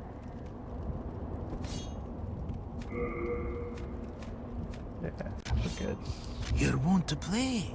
Well, you've got to pay, don't you agree? Yeah, they really lucked out working with Frog Nation for the voice acting. It's stellar. I don't know if I can think of a single voice actor that feels out of place in one of these games. You know, you've got the crows, which, you know, maybe can be a little annoying, but still really good. These guys.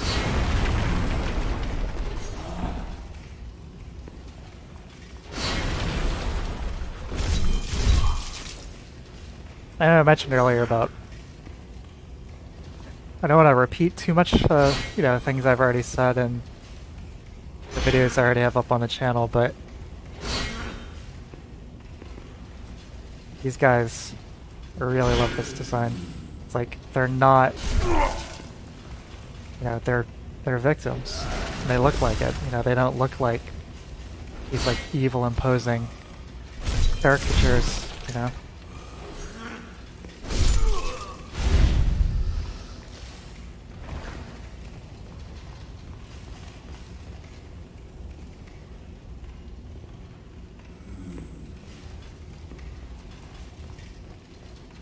Is Filthy Man Patches voice actor? I didn't know that. No, that is definitely impressive range.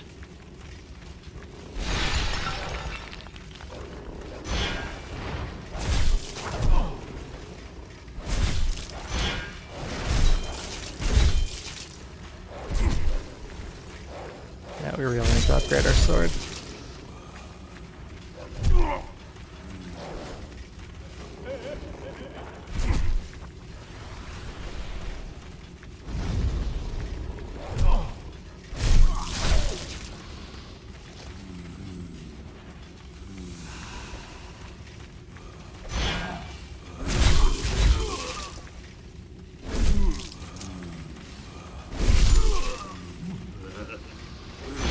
I think we'll just go after the bad guys here.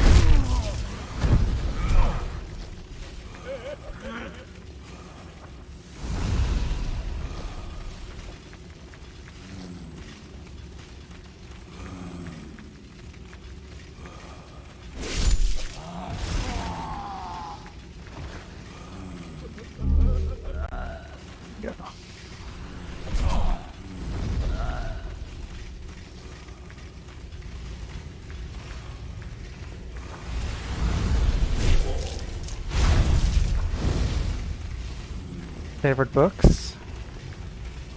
Yeah, absolutely. Favorite book was probably one I read, or I don't know if you want to call it one book or a series, but Book of the New Sun by Gene Wolfe. I read that last year, absolutely loved it. And in fact, it was because on online I had saw that someone a review had compared it to Dark Souls in terms of certain elements of the setting. It's like, oh, that's interesting. Like, I'll check it out.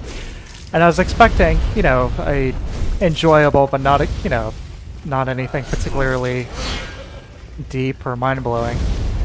But it's out of this world. Highest recommendation. It's one of those books that, man, I don't want to sit here. I could talk about it all night, but it's like every single element is so well executed. It's got a very enjoyable plot and you can just enjoy it on that level, but it's so packed with metaphor, double, triple, quadruple meaning. It feels like every single word was so particularly chosen. Like multiple evocations. It's just amazing. I highly recommend it. Reading it right now. Well, of course, that's great. Great minds think alike.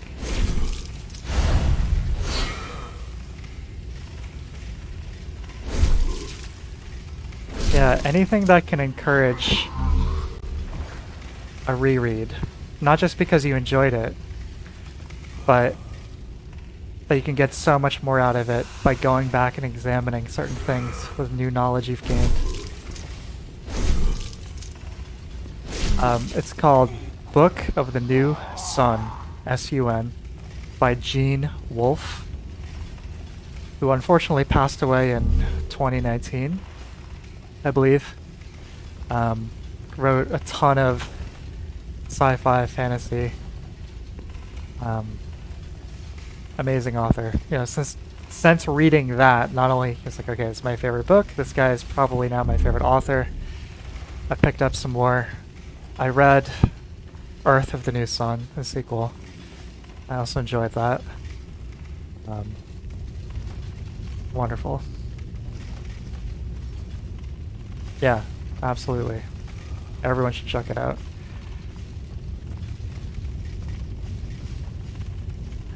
It is definitely a little demanding for sure. Yeah. The chapters are usually mercifully short. You know, they're between like typically 5 to 8 pages, but they're so dense with material that they need to be. So you'll finish a chapter and then yeah, you need to just sit back and absorb on several levels. You're thinking about things are happening in this book, and you're thinking about it not just in the context of the plot. Then you have all these meta elements on top of it. It's like real-world connections, or just from a storytelling, like meta from a storytelling perspective as well.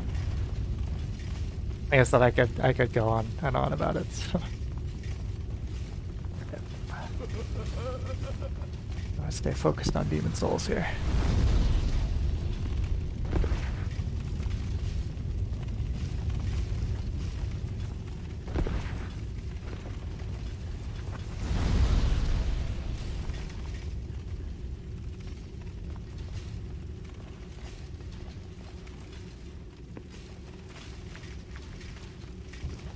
Oops. I grab that lever.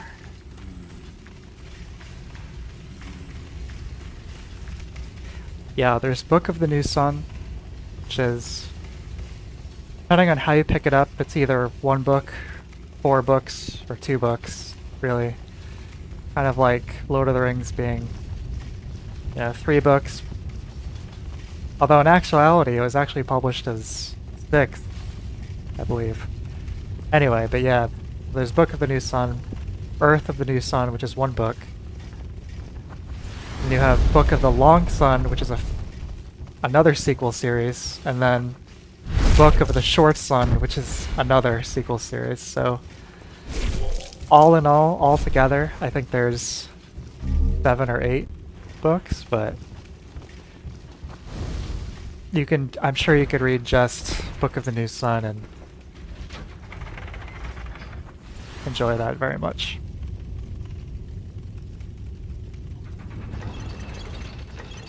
I haven't read Mistborn, but I have read Way of Kings and whatever the second book is in that series. I don't remember.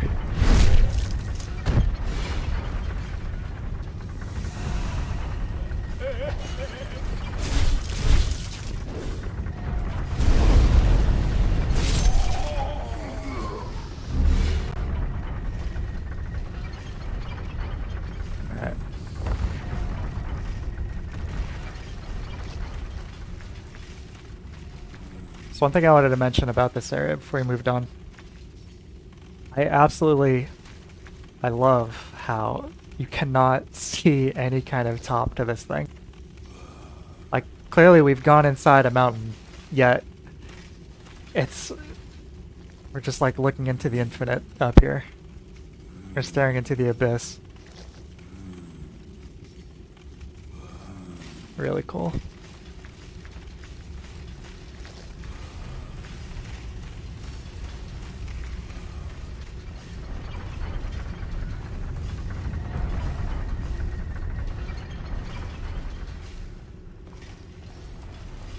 Priest.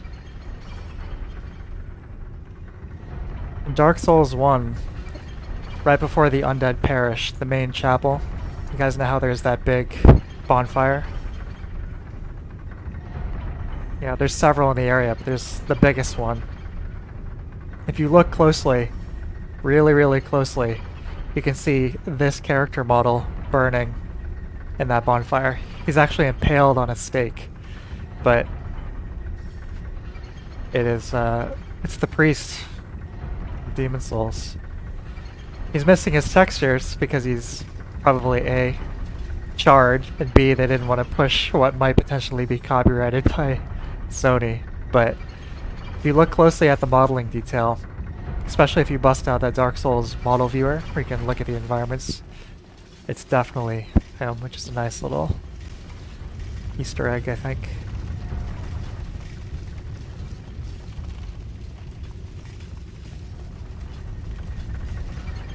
Let's move on.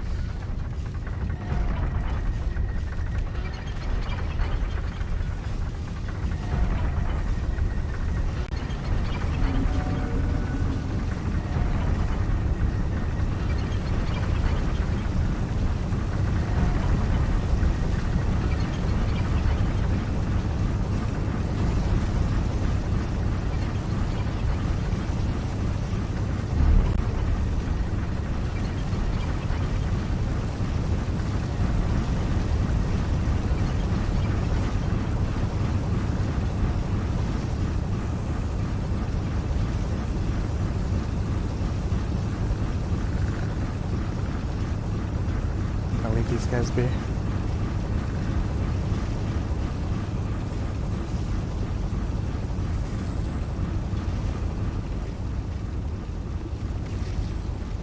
Run right through them. Oh! Whew.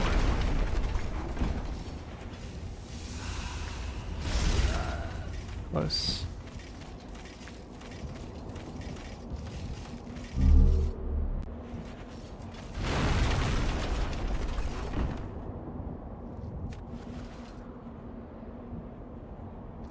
I love that lighting.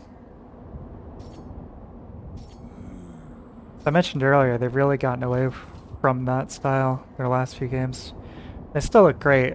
I personally just prefer this kind of really like high contrast, shadowy look.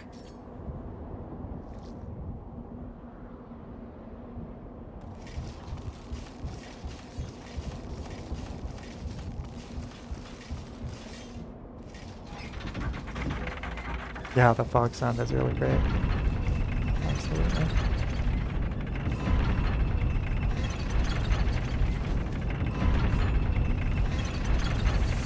Yeah, forget about that.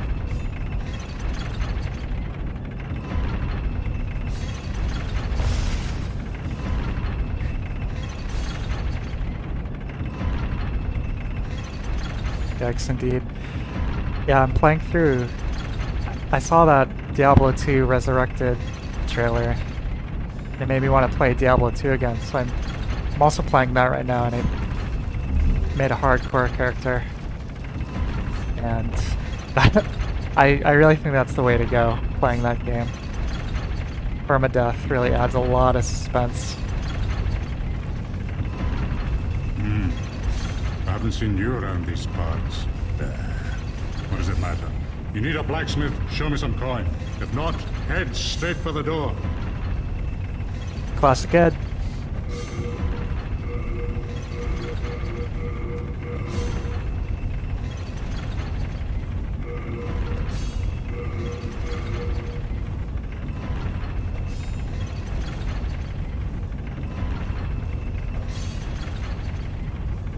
Yes, I agree, Mitchell. That's definitely something I would like to delve deeper into. I haven't explored it too much. I've been watching some documentaries on YouTube, but I'd like to do some more dedicated study of that. It's definitely a very interesting area for me.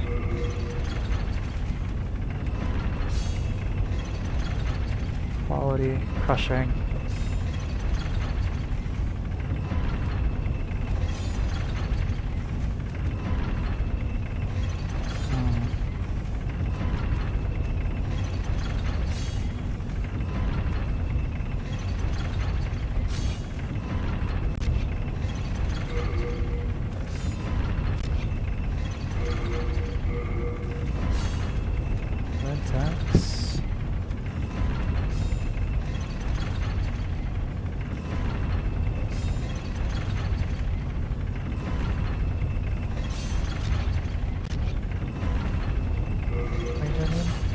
Sorry guys, I'm not focusing.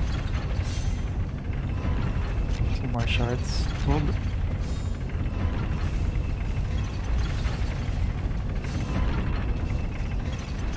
Just say, it's definitely still a little uncanny seeing this game at 60 frames per second. I've been playing it now for almost 2 hours, but it still feels a little unusual.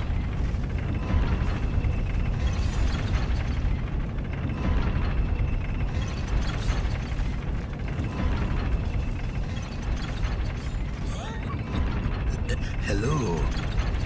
Like, someone could potentially make an argument that... Oh, damn. Don't you? Frame rate could potentially be tied to presentation in a deliberate way with games like it is with film. You know, you see a film, it's supposed to be 24 frames per second, and when it's not, we like instantly perceive it as looking, you know, wrong somehow.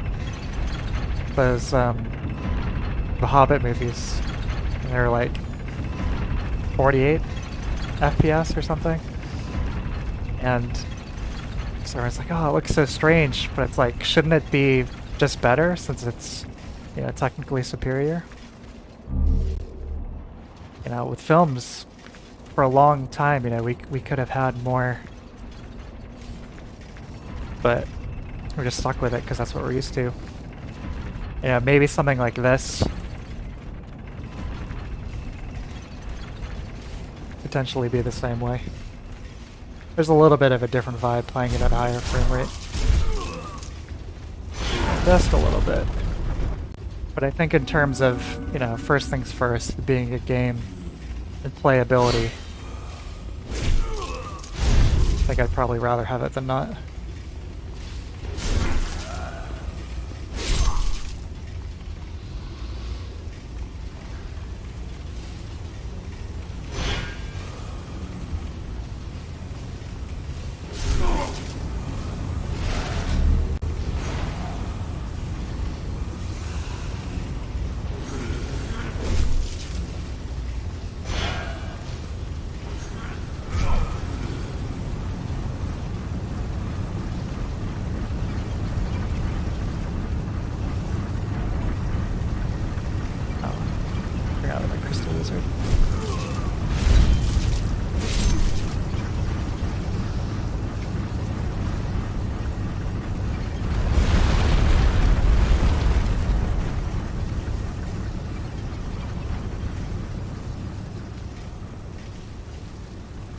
Yeah, I agree, Mitchell.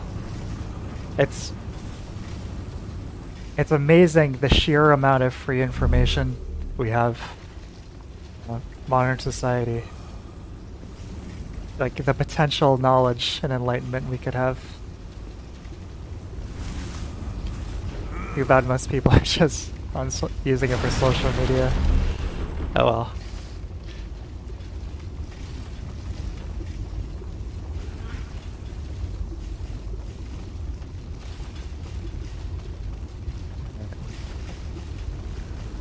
Oh.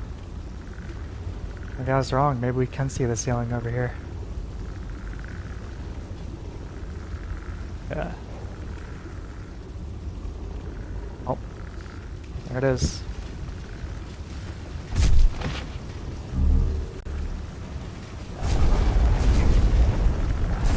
Oh boy. Oh god. Yeah, I should have seen that coming.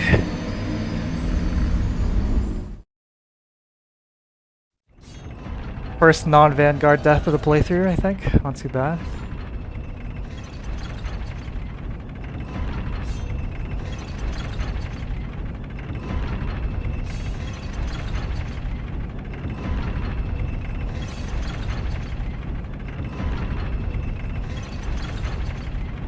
Owned by the fire lizards.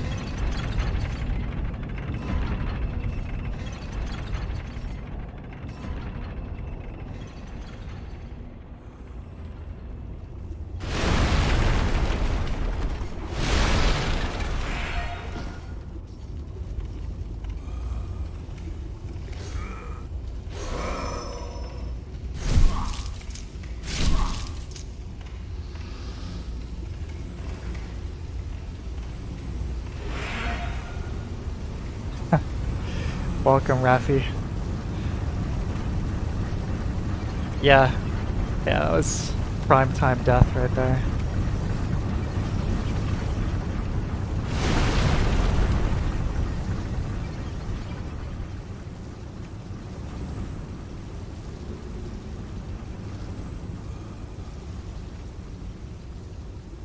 Oh yeah, I forgot about you.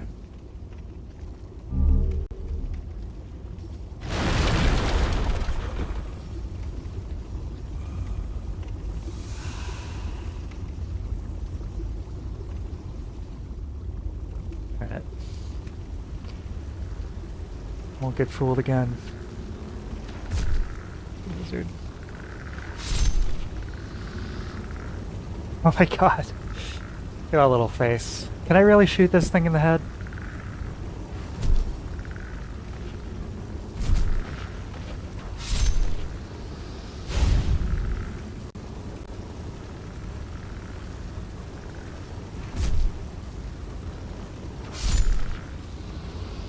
Oh yeah. Oh. Ashamed of what he's done.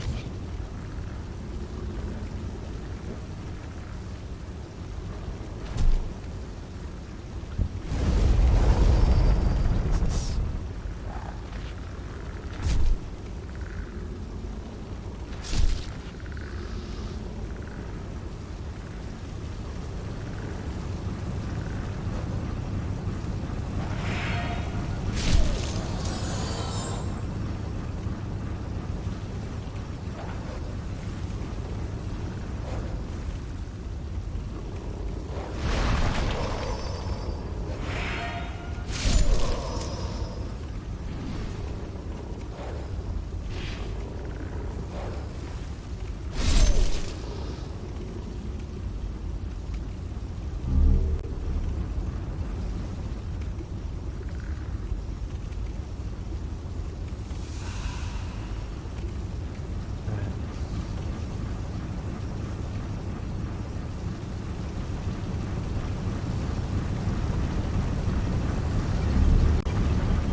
Quite about to be pwned after this cutscene, we'll see.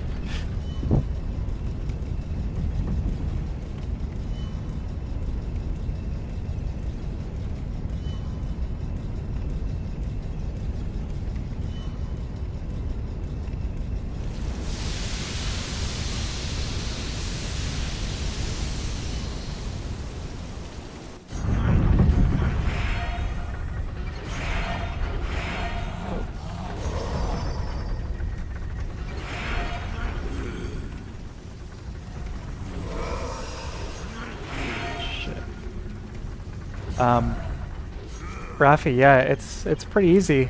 You don't have to do too much. Download RPCS3, grab a Demon Souls ISO from should I say it? Will that get me in trouble with YouTube? I'll give you a hint. It's a place that's a layer owned by Vim. That's where you can find it.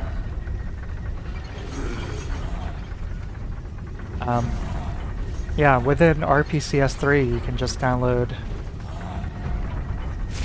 the 60 FPS patch. A quick Google search will lead you to some other stuff. If you go on the Nexus, the modding site,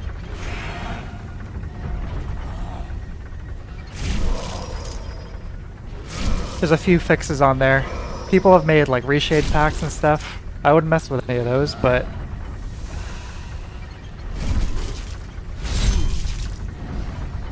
there's one that's a fix for the lens flare. I'd grab that.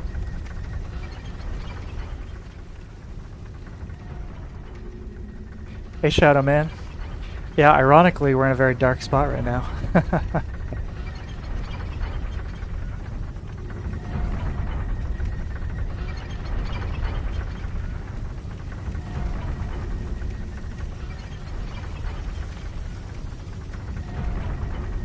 Nice little detail, being able to hear that water from so far away, leading you right back to the spot.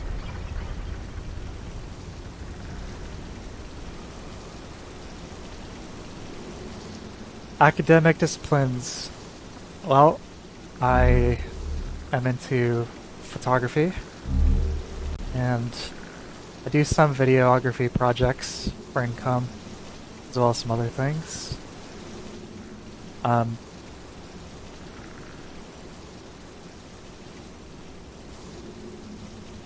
been looking to get the Sony a7 III.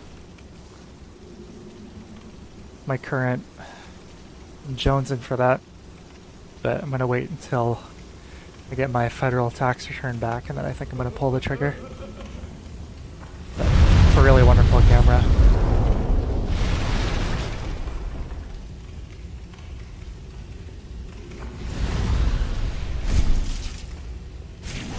Ooh.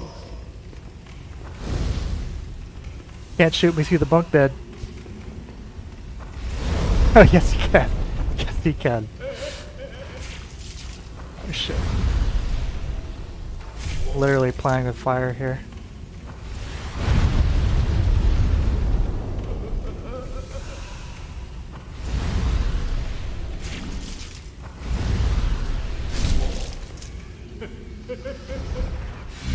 Yeah, Rafi, it's really easy.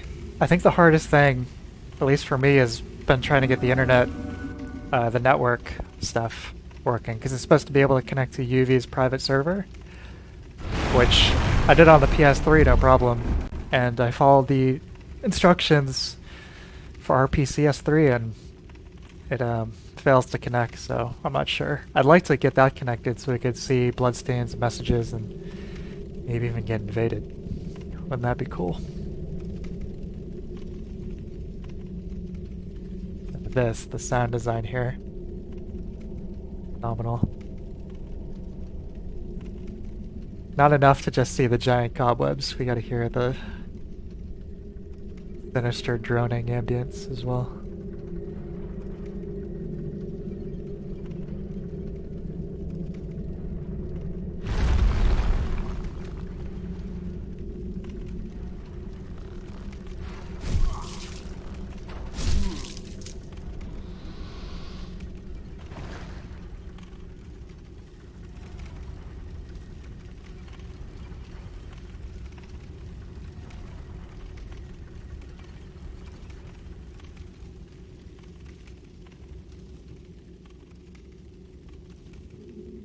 I was going to mention this earlier, but Stonefang, you know, out of all the areas in this game,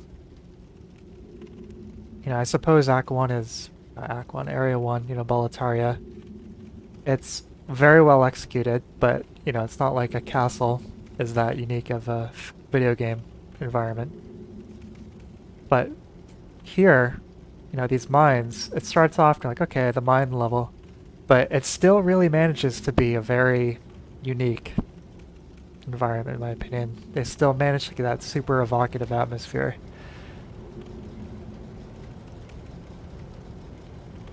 It's like one of these parts where this feels, you know, almost like a horror game.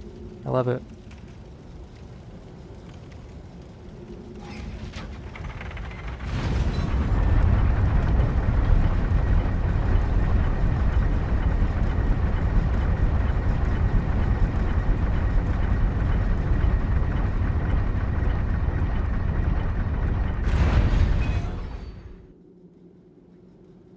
Alright, I think I'm gonna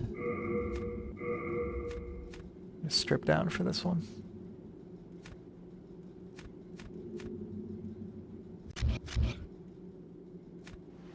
Alright.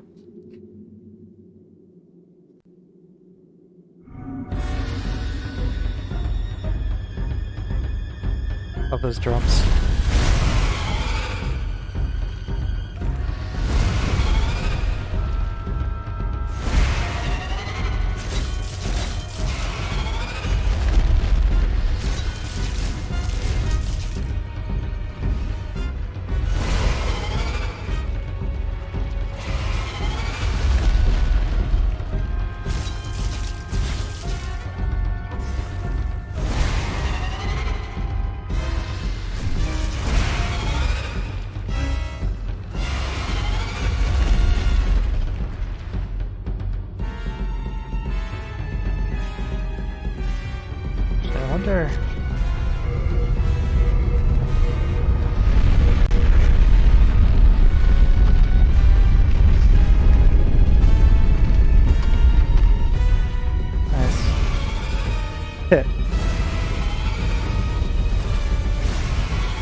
I agree, Rafi. Absolutely. It goes a long way to making those later areas feel, you know, as memorable as they are. It's so twisted.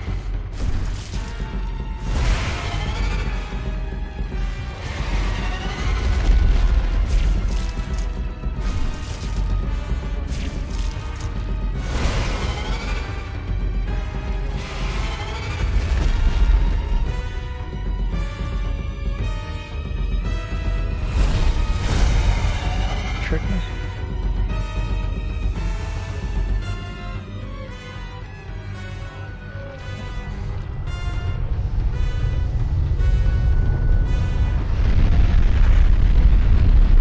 Yeah, Mitchell, I agree.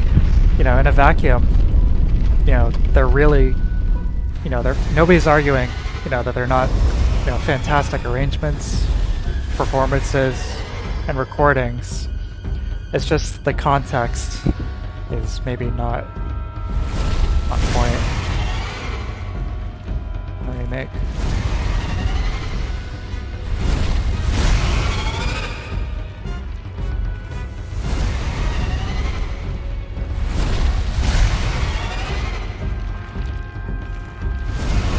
Really gone all in on the whoops.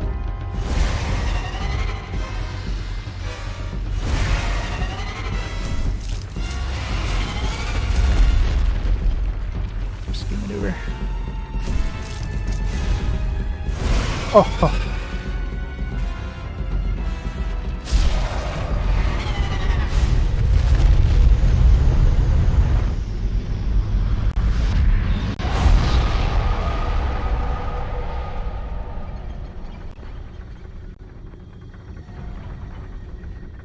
Phew.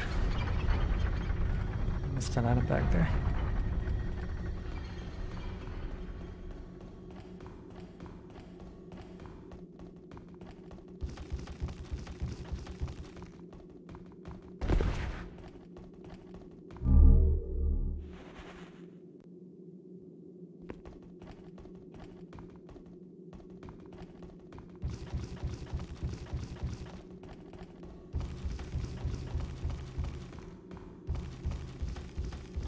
It's a really nice wet sound.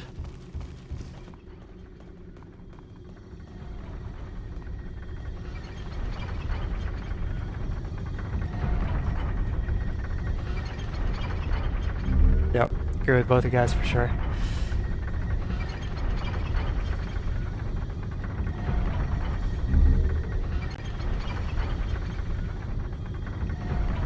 Let's see.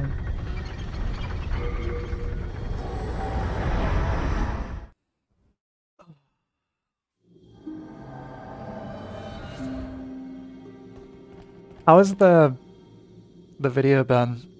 You guys, has the frame rate kept up okay? I was like experimenting a ton with OBS earlier, try to get the stream settings like a good balance between quality and performance. Yeah, it seems obvious in retrospect, but I was like, oh yeah, 4K 60 frame, you know, stream, that'll be great. It's like, I'm gonna need really, really fast internet to do that. So I actually upgraded my internet earlier today. I called them up and I have very fast internet. But yeah.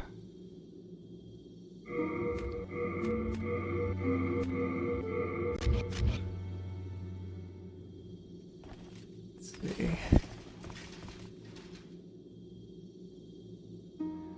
There she is. What are you doing over there?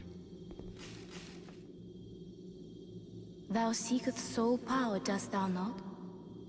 Then touch the demon inside me. Soul of the mind, key to life's ether. Soul of the lost, withdrawn from its vessel. Oh, good. Good to hear. Let strength be granted so the world might be mended. So the world might be mended. Good to hear you guys. Yeah, I was like, it's frustrating because, you know, you have like this computer. I can emulate it 4K, do 60 no problem, but the bottleneck is still the internet, you know? Takes a lot to stream 4K 60.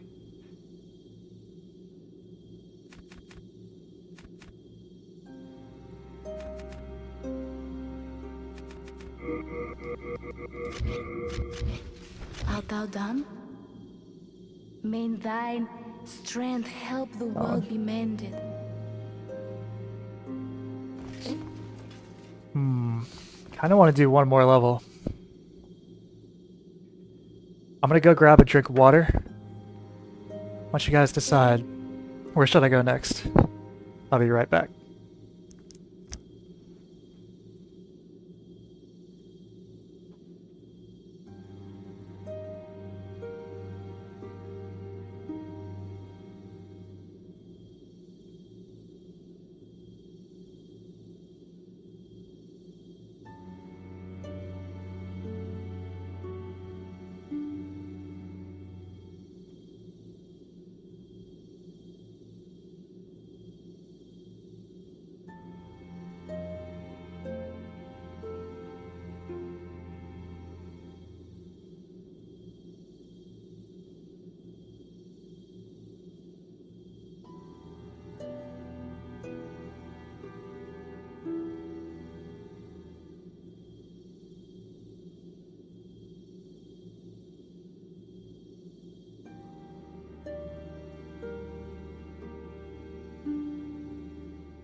All right. So, let's see. Time storms. Yeah. Sounds good.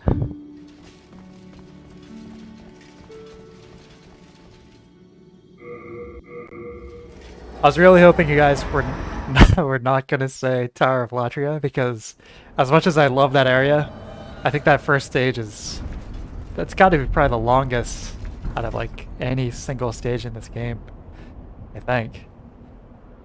That's Satsuki.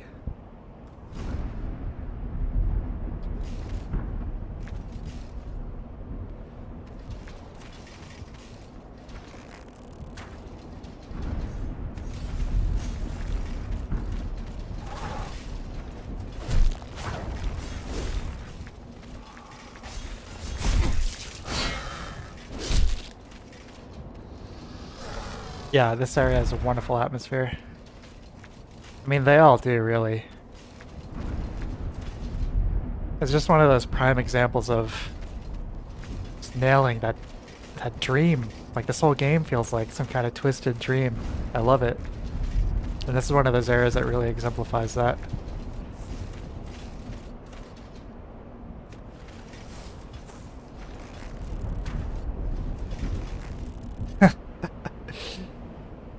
The little cat and mouse with a Terminator skeletons.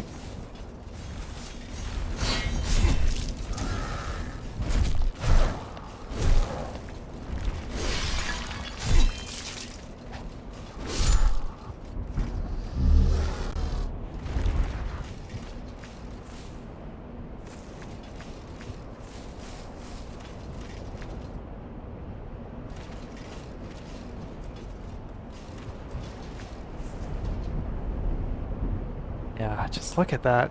It's incredible.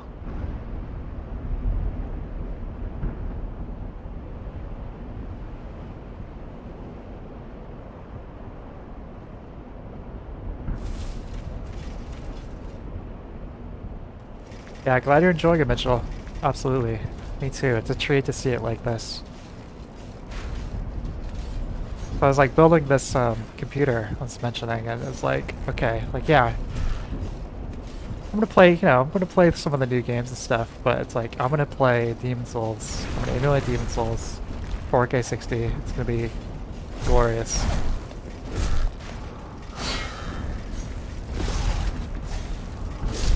I don't think you need too crazy of a computer to emulate it at this point. I think you just need a processor with like a decent amount of multi-threading support.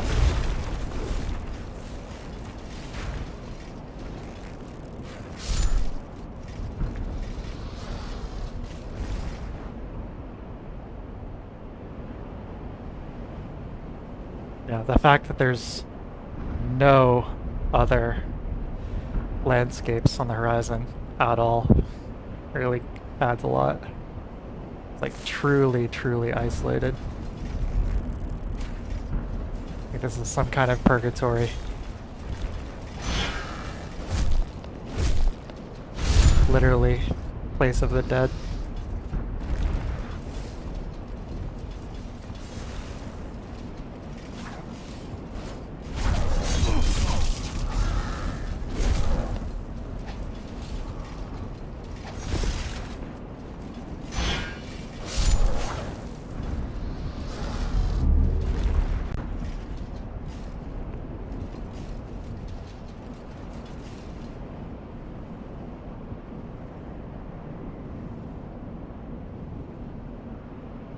Right.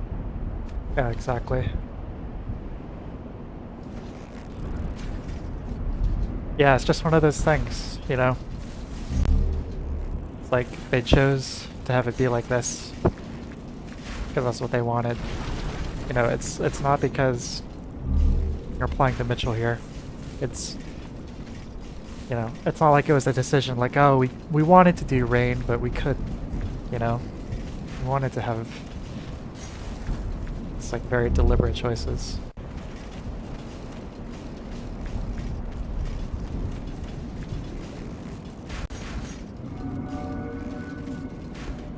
Our old buddy, the Vanguard, who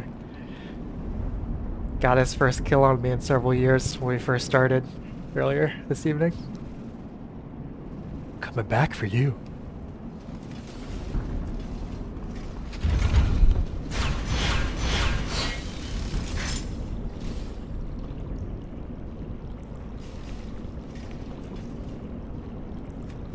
I never noticed you could see him down there through here.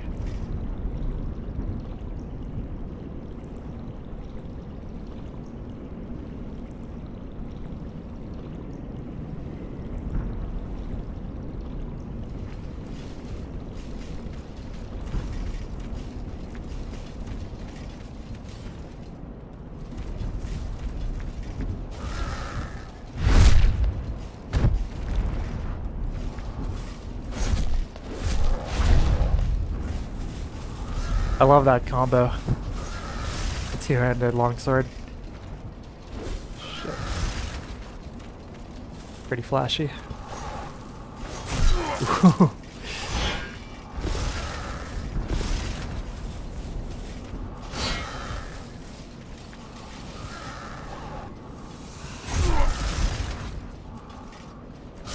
Shit. Shadow Man, can I hit him? Well, I'll try if I survive this fight with this guy.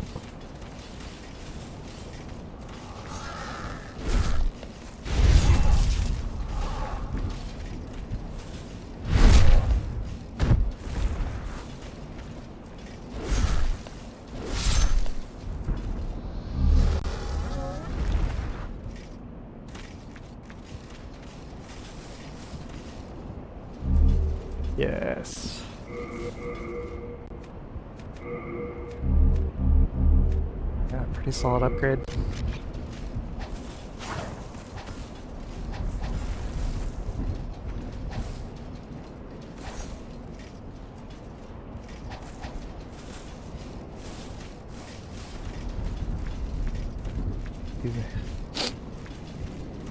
And I apologize because I've got a bit of a cold going on right now. So sorry if I sound a bit extra nasally.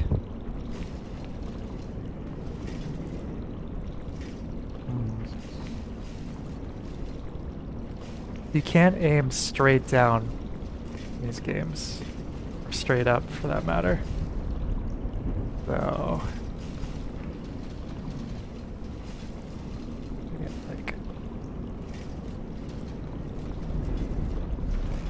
actually, maybe I can just...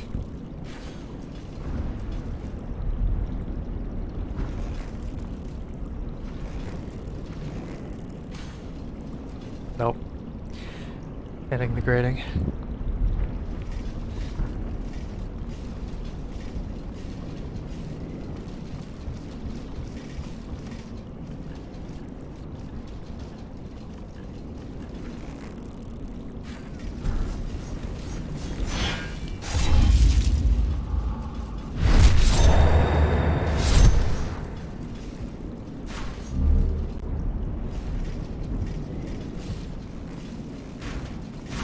Yeah, I should have picked this up before I went into Stonefang.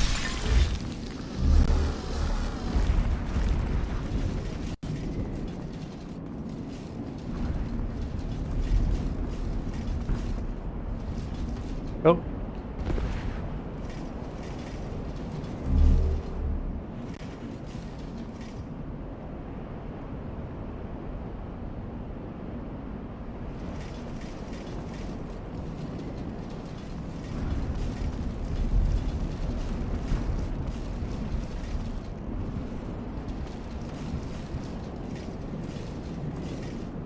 Yeah, Dragon Longsword. Where is that again? I can't remember.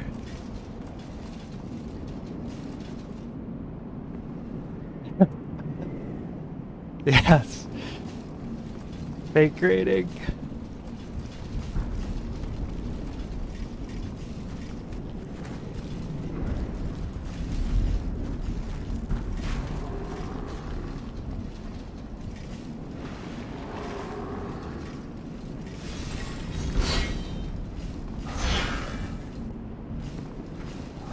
It's another great animation.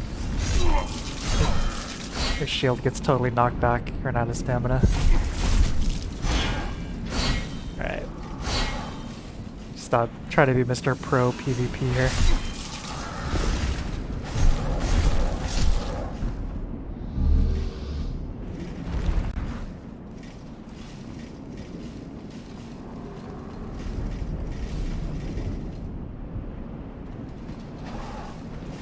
Oh, interesting, I didn't know about the skip.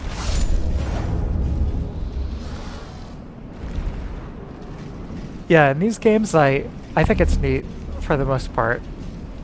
Although I do wish, I should say, I would clarify in terms of, you know, weapons knocking against walls and stuff. Although I do wish that it also happened to the enemies. You know, I think that would make it feel a lot more fair when they can chop through the walls and you can't. The absolute worst example of that in a game has got to be the Berserk Dreamcast game. If you guys haven't played that, and you play as Guts and you got your huge, you know, 7-foot long, you know, sword, and you're constantly in environments just like this, but it's like a comedy sometimes. It's just like constantly banging against the wall. Unless you go into rage mode.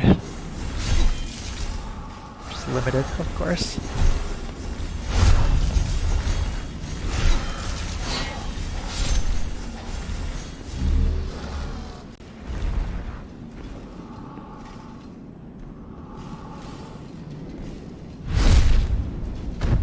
I think that's a first for me. Sneak up on Mr. Skeleton like that.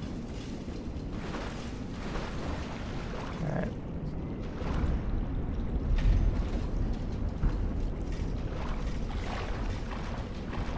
This is like the nice version of patches. Whew, you saved me.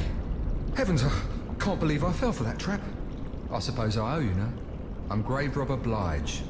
As thanks, I can provide you with useful goods. Who couldn't do with a little help down in these parts?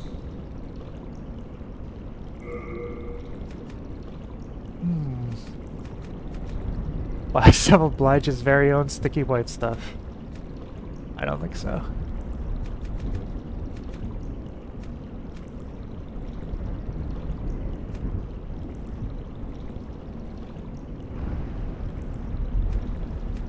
I'm saying.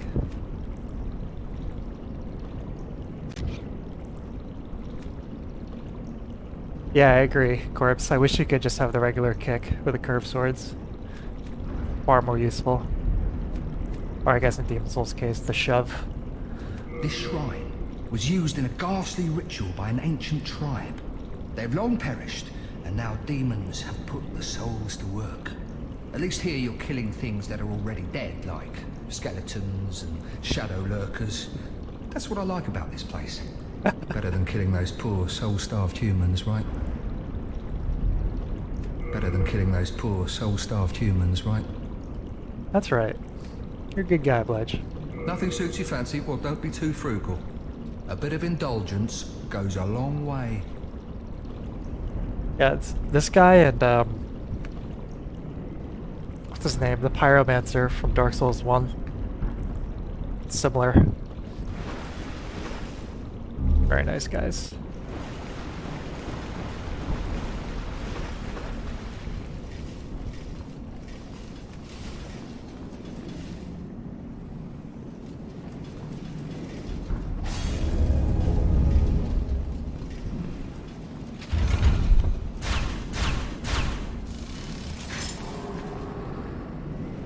Alright.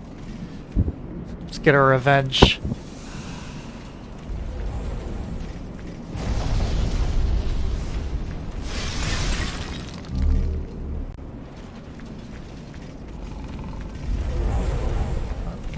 Dodge these guys.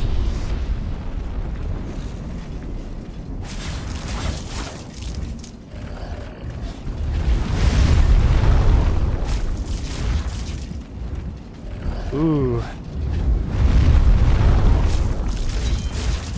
It's so satisfying. It's been said a lot that these games are so good, they make other games kind of hard to play. You know, so you play like a similar action RPG. You play something like, you know, one of the Elder Scrolls games. Those are very enjoyable, you know, good games in their own right. When it comes to the combat, man, night and day.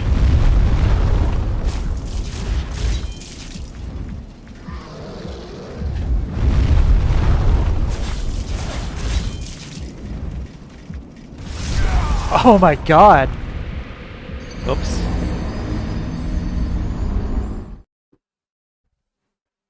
He got me.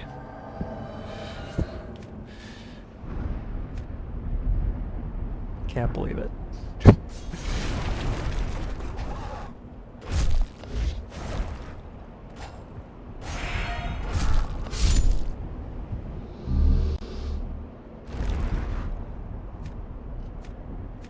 I think we're gonna need to go naked for Vanguard.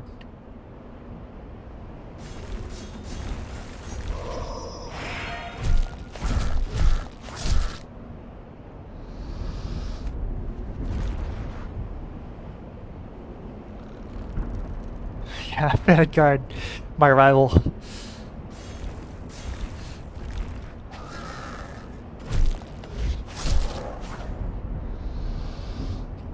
He's 2 for 2 now.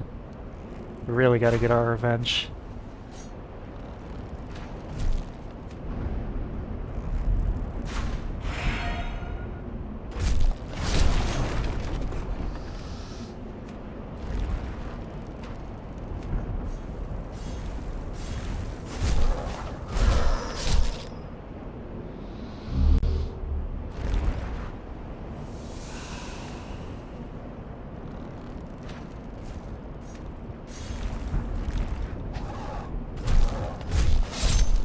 Witcher 3?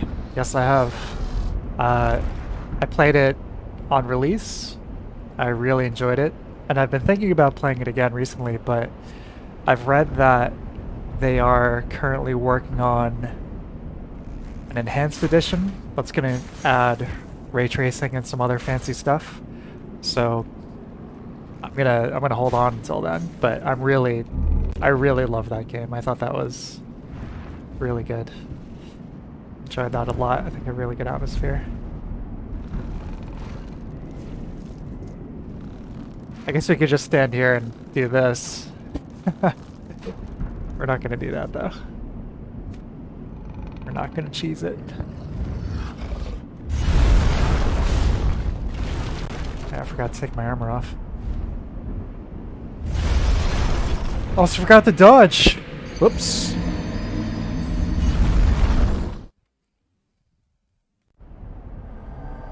Alright, we won't make that mistake again, I promise.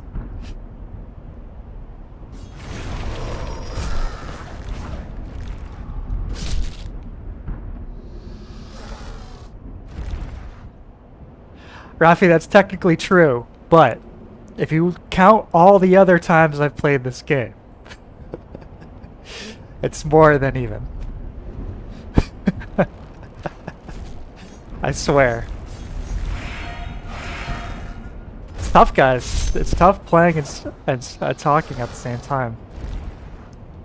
I never figured it would be that challenging, but it definitely is.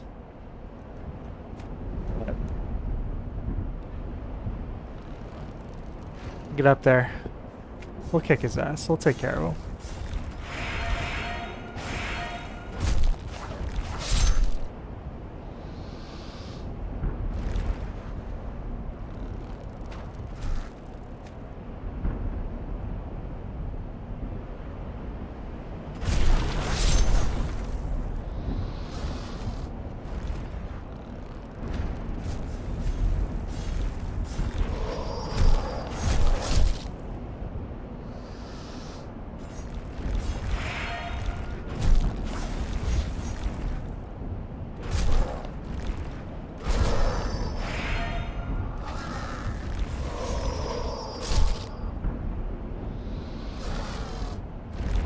How do you guys feel about the encumbrance and Demon Souls and Dark Souls 1? Do you like not being able to fast roll unless you dip under all the armor? Do you think it makes the armor feel more worthwhile? This game doesn't have poise, so it doesn't have that going for it.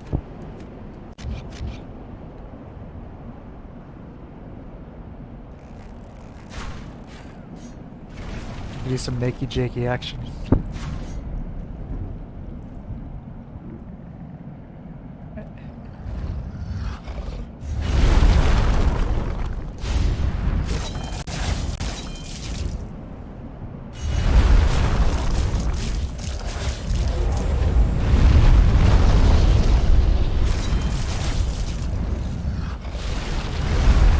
Whoa, you almost got me.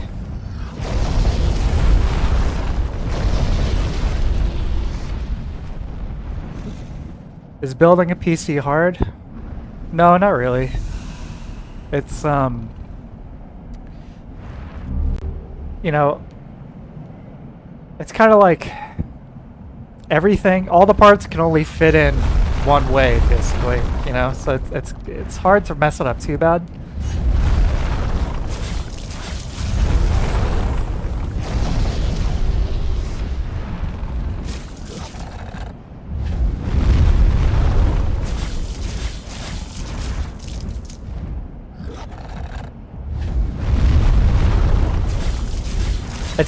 It's something that's definitely more intimidating. It looks more intimidating than it is. Let me just say.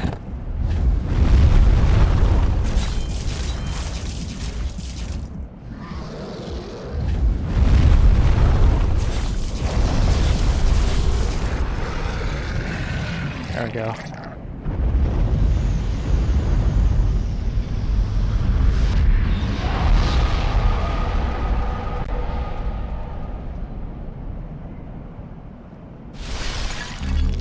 Yeah, I agree. I think Dark Souls 1 had the best balance of armor. You know, balancing. Like in this, yeah, you don't have poise at all. The defensive stats aren't super valuable either. Dark Souls 1, you have that good balance of defense, poise, weight management. 2 to a lesser extent. So, I do like the more gradual, the more like granular setup that Dark Souls 2 employs when it comes to stamina and rolling and all that. How instead of it being like these kind of arbitrary breakpoints, like the earlier games I should say.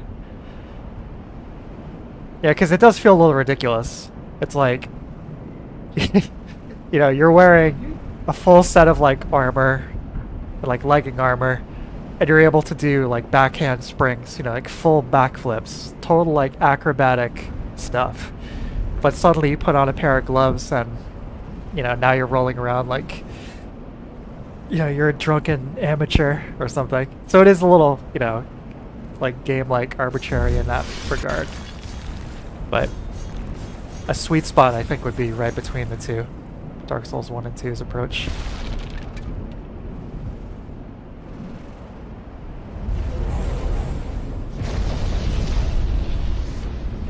To answer your question, Mitchell, I think if you have to force something, you're probably gonna, yeah, you're not doing it right. You know, everything goes in pretty easily. Like if you feel like you're having to jam like a part in, then you're probably not doing something right. Hardest part for me is probably just the wiring at the end. And that's not so hard in terms of the actual like process of doing it. It's just, yeah, the labeling, very, very small labeling on the motherboards and whatnot.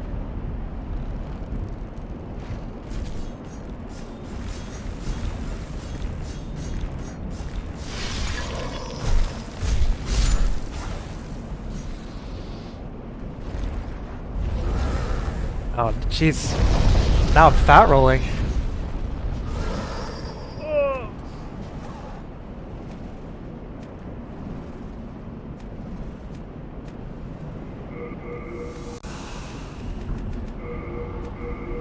Boletaria and get some grass.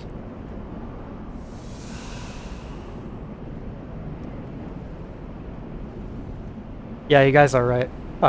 It does have its flaws for sure. The Dark Wood Grain Ring, poise being pretty overpowered, Dark Souls 1.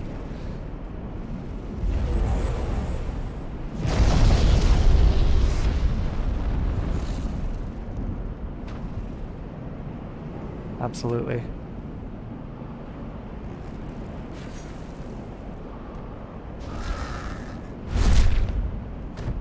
Yeah, it's kind of like the make or break difference with the Four Kings fight.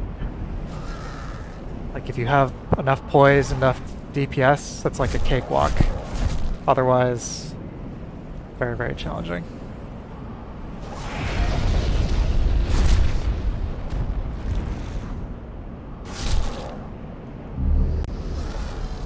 Adjudicator shield.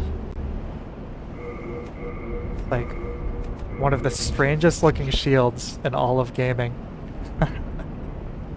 I love it.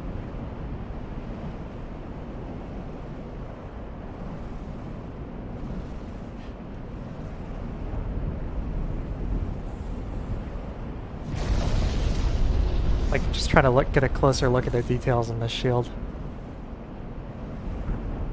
Skeleton praying, it's pretty self-explanatory.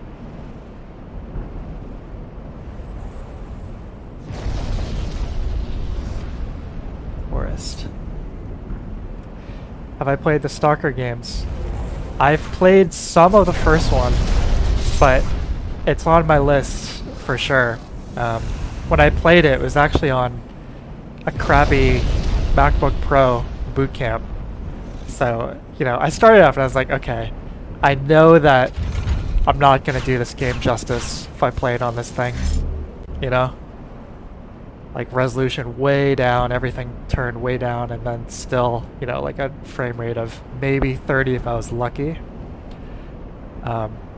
So I definitely plan on revisiting that at some point.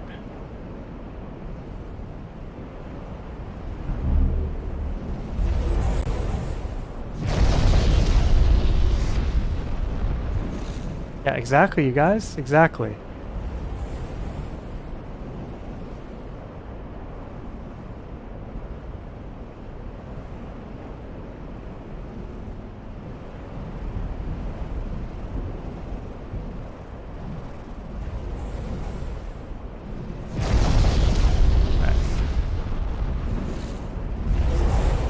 No parry though. No parrying. I still have a thief's ring on? Yes.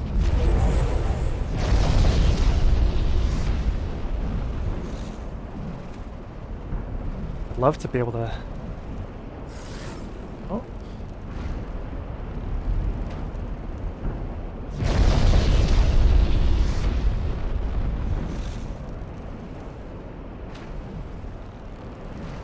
Mind manta ray. Those eyes. God, that's horrifying. Jeez, I never noticed that before.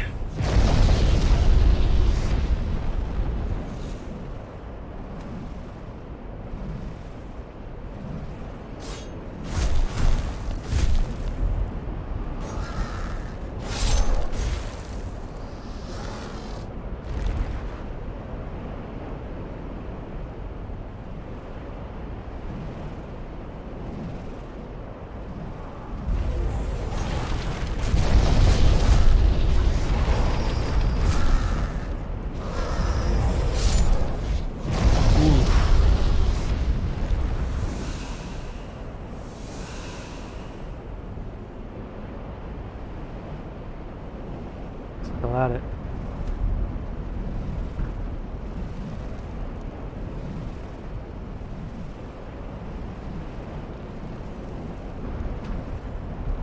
Oh.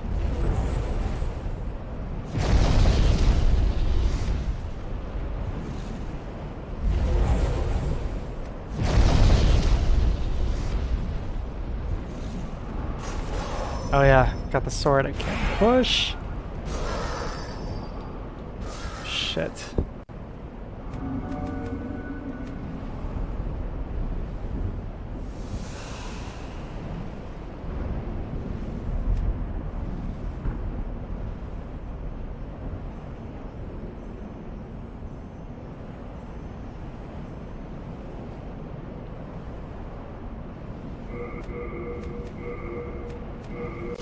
Yeah, crossbows are pretty bad.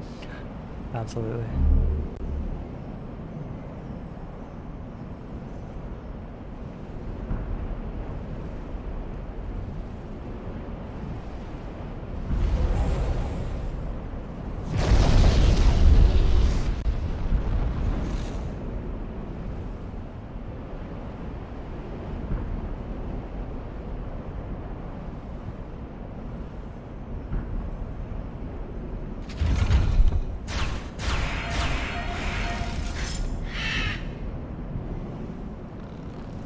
Is the adjudicator's little bird.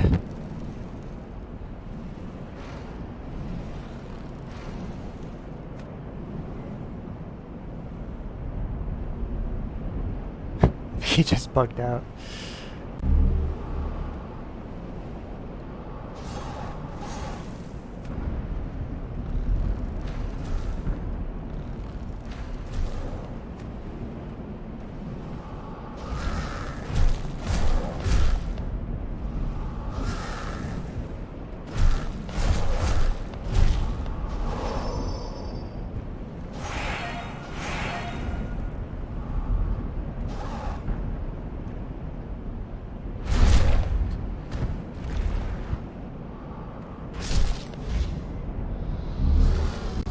Definitely a neat thought, Rafi, for sure.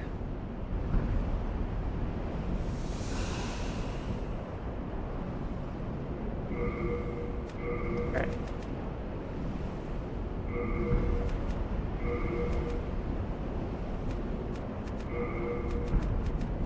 Anything else useful? Not really.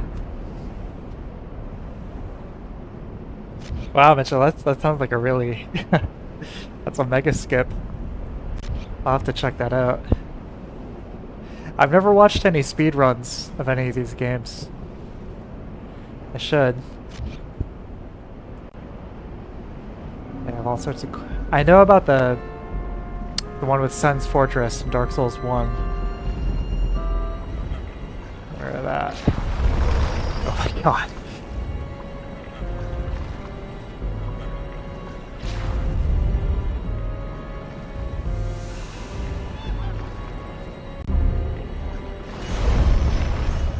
Alright, let's get serious.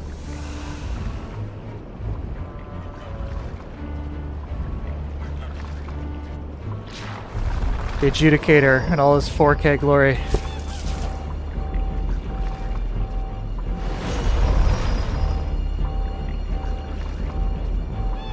Still alive.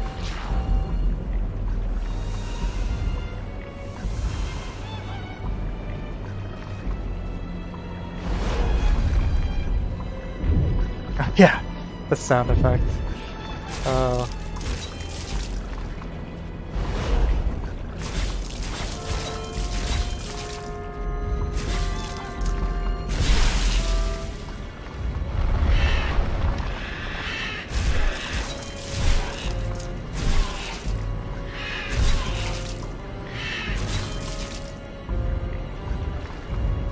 Looks so insane.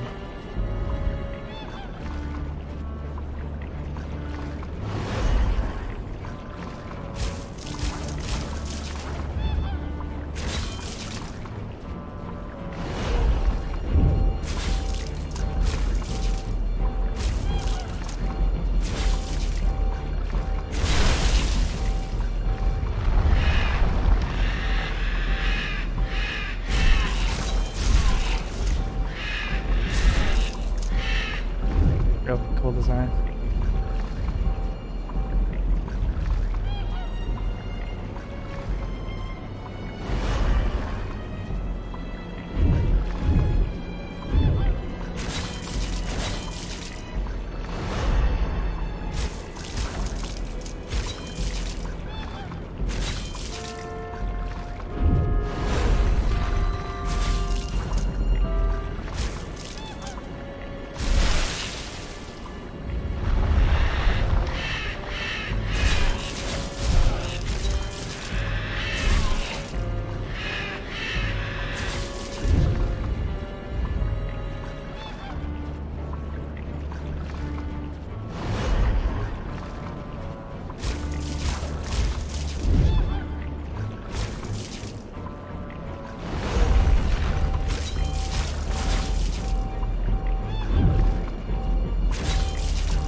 Awesome.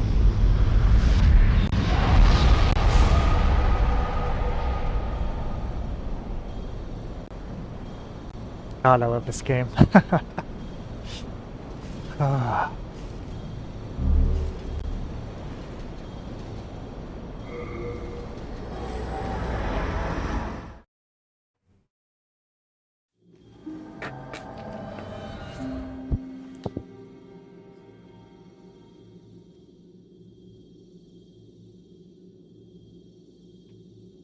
Thou seekest soul power, dost thou not?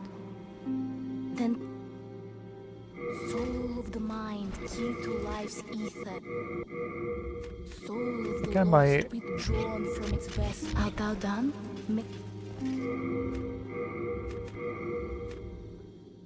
Kalish. I think this is probably going to be our weapon of choice. Start upgrading that soon.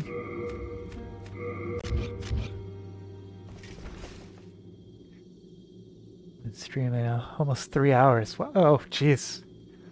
Almost midnight. What happens? Play a great game. Get absorbed. Get sucked in. I would like to keep playing, but I think probably need to go just so I can get to bed soon and get up at a reasonable hour, get some work done. But it's really good streaming this, you guys. It's been great. People to chat. It's been great being able to see this game 4K. It's cool. So, thank you all for joining me. I really appreciate it. I know this channel is like tiny and very small, but I really appreciate you guys watching this, and we'll do more soon. I'll stream this again. If not tomorrow night, then definitely Tuesday. Also, I have a set of cables coming in for my SNES. There's a game on the Super Nintendo that I've been wanting to do a video on, so I'm going to be able to start working on that too. So hopefully within a week or so, I should be able to do that. Yeah. Thanks again, guys. Thanks for watching, and have a great night. Bye.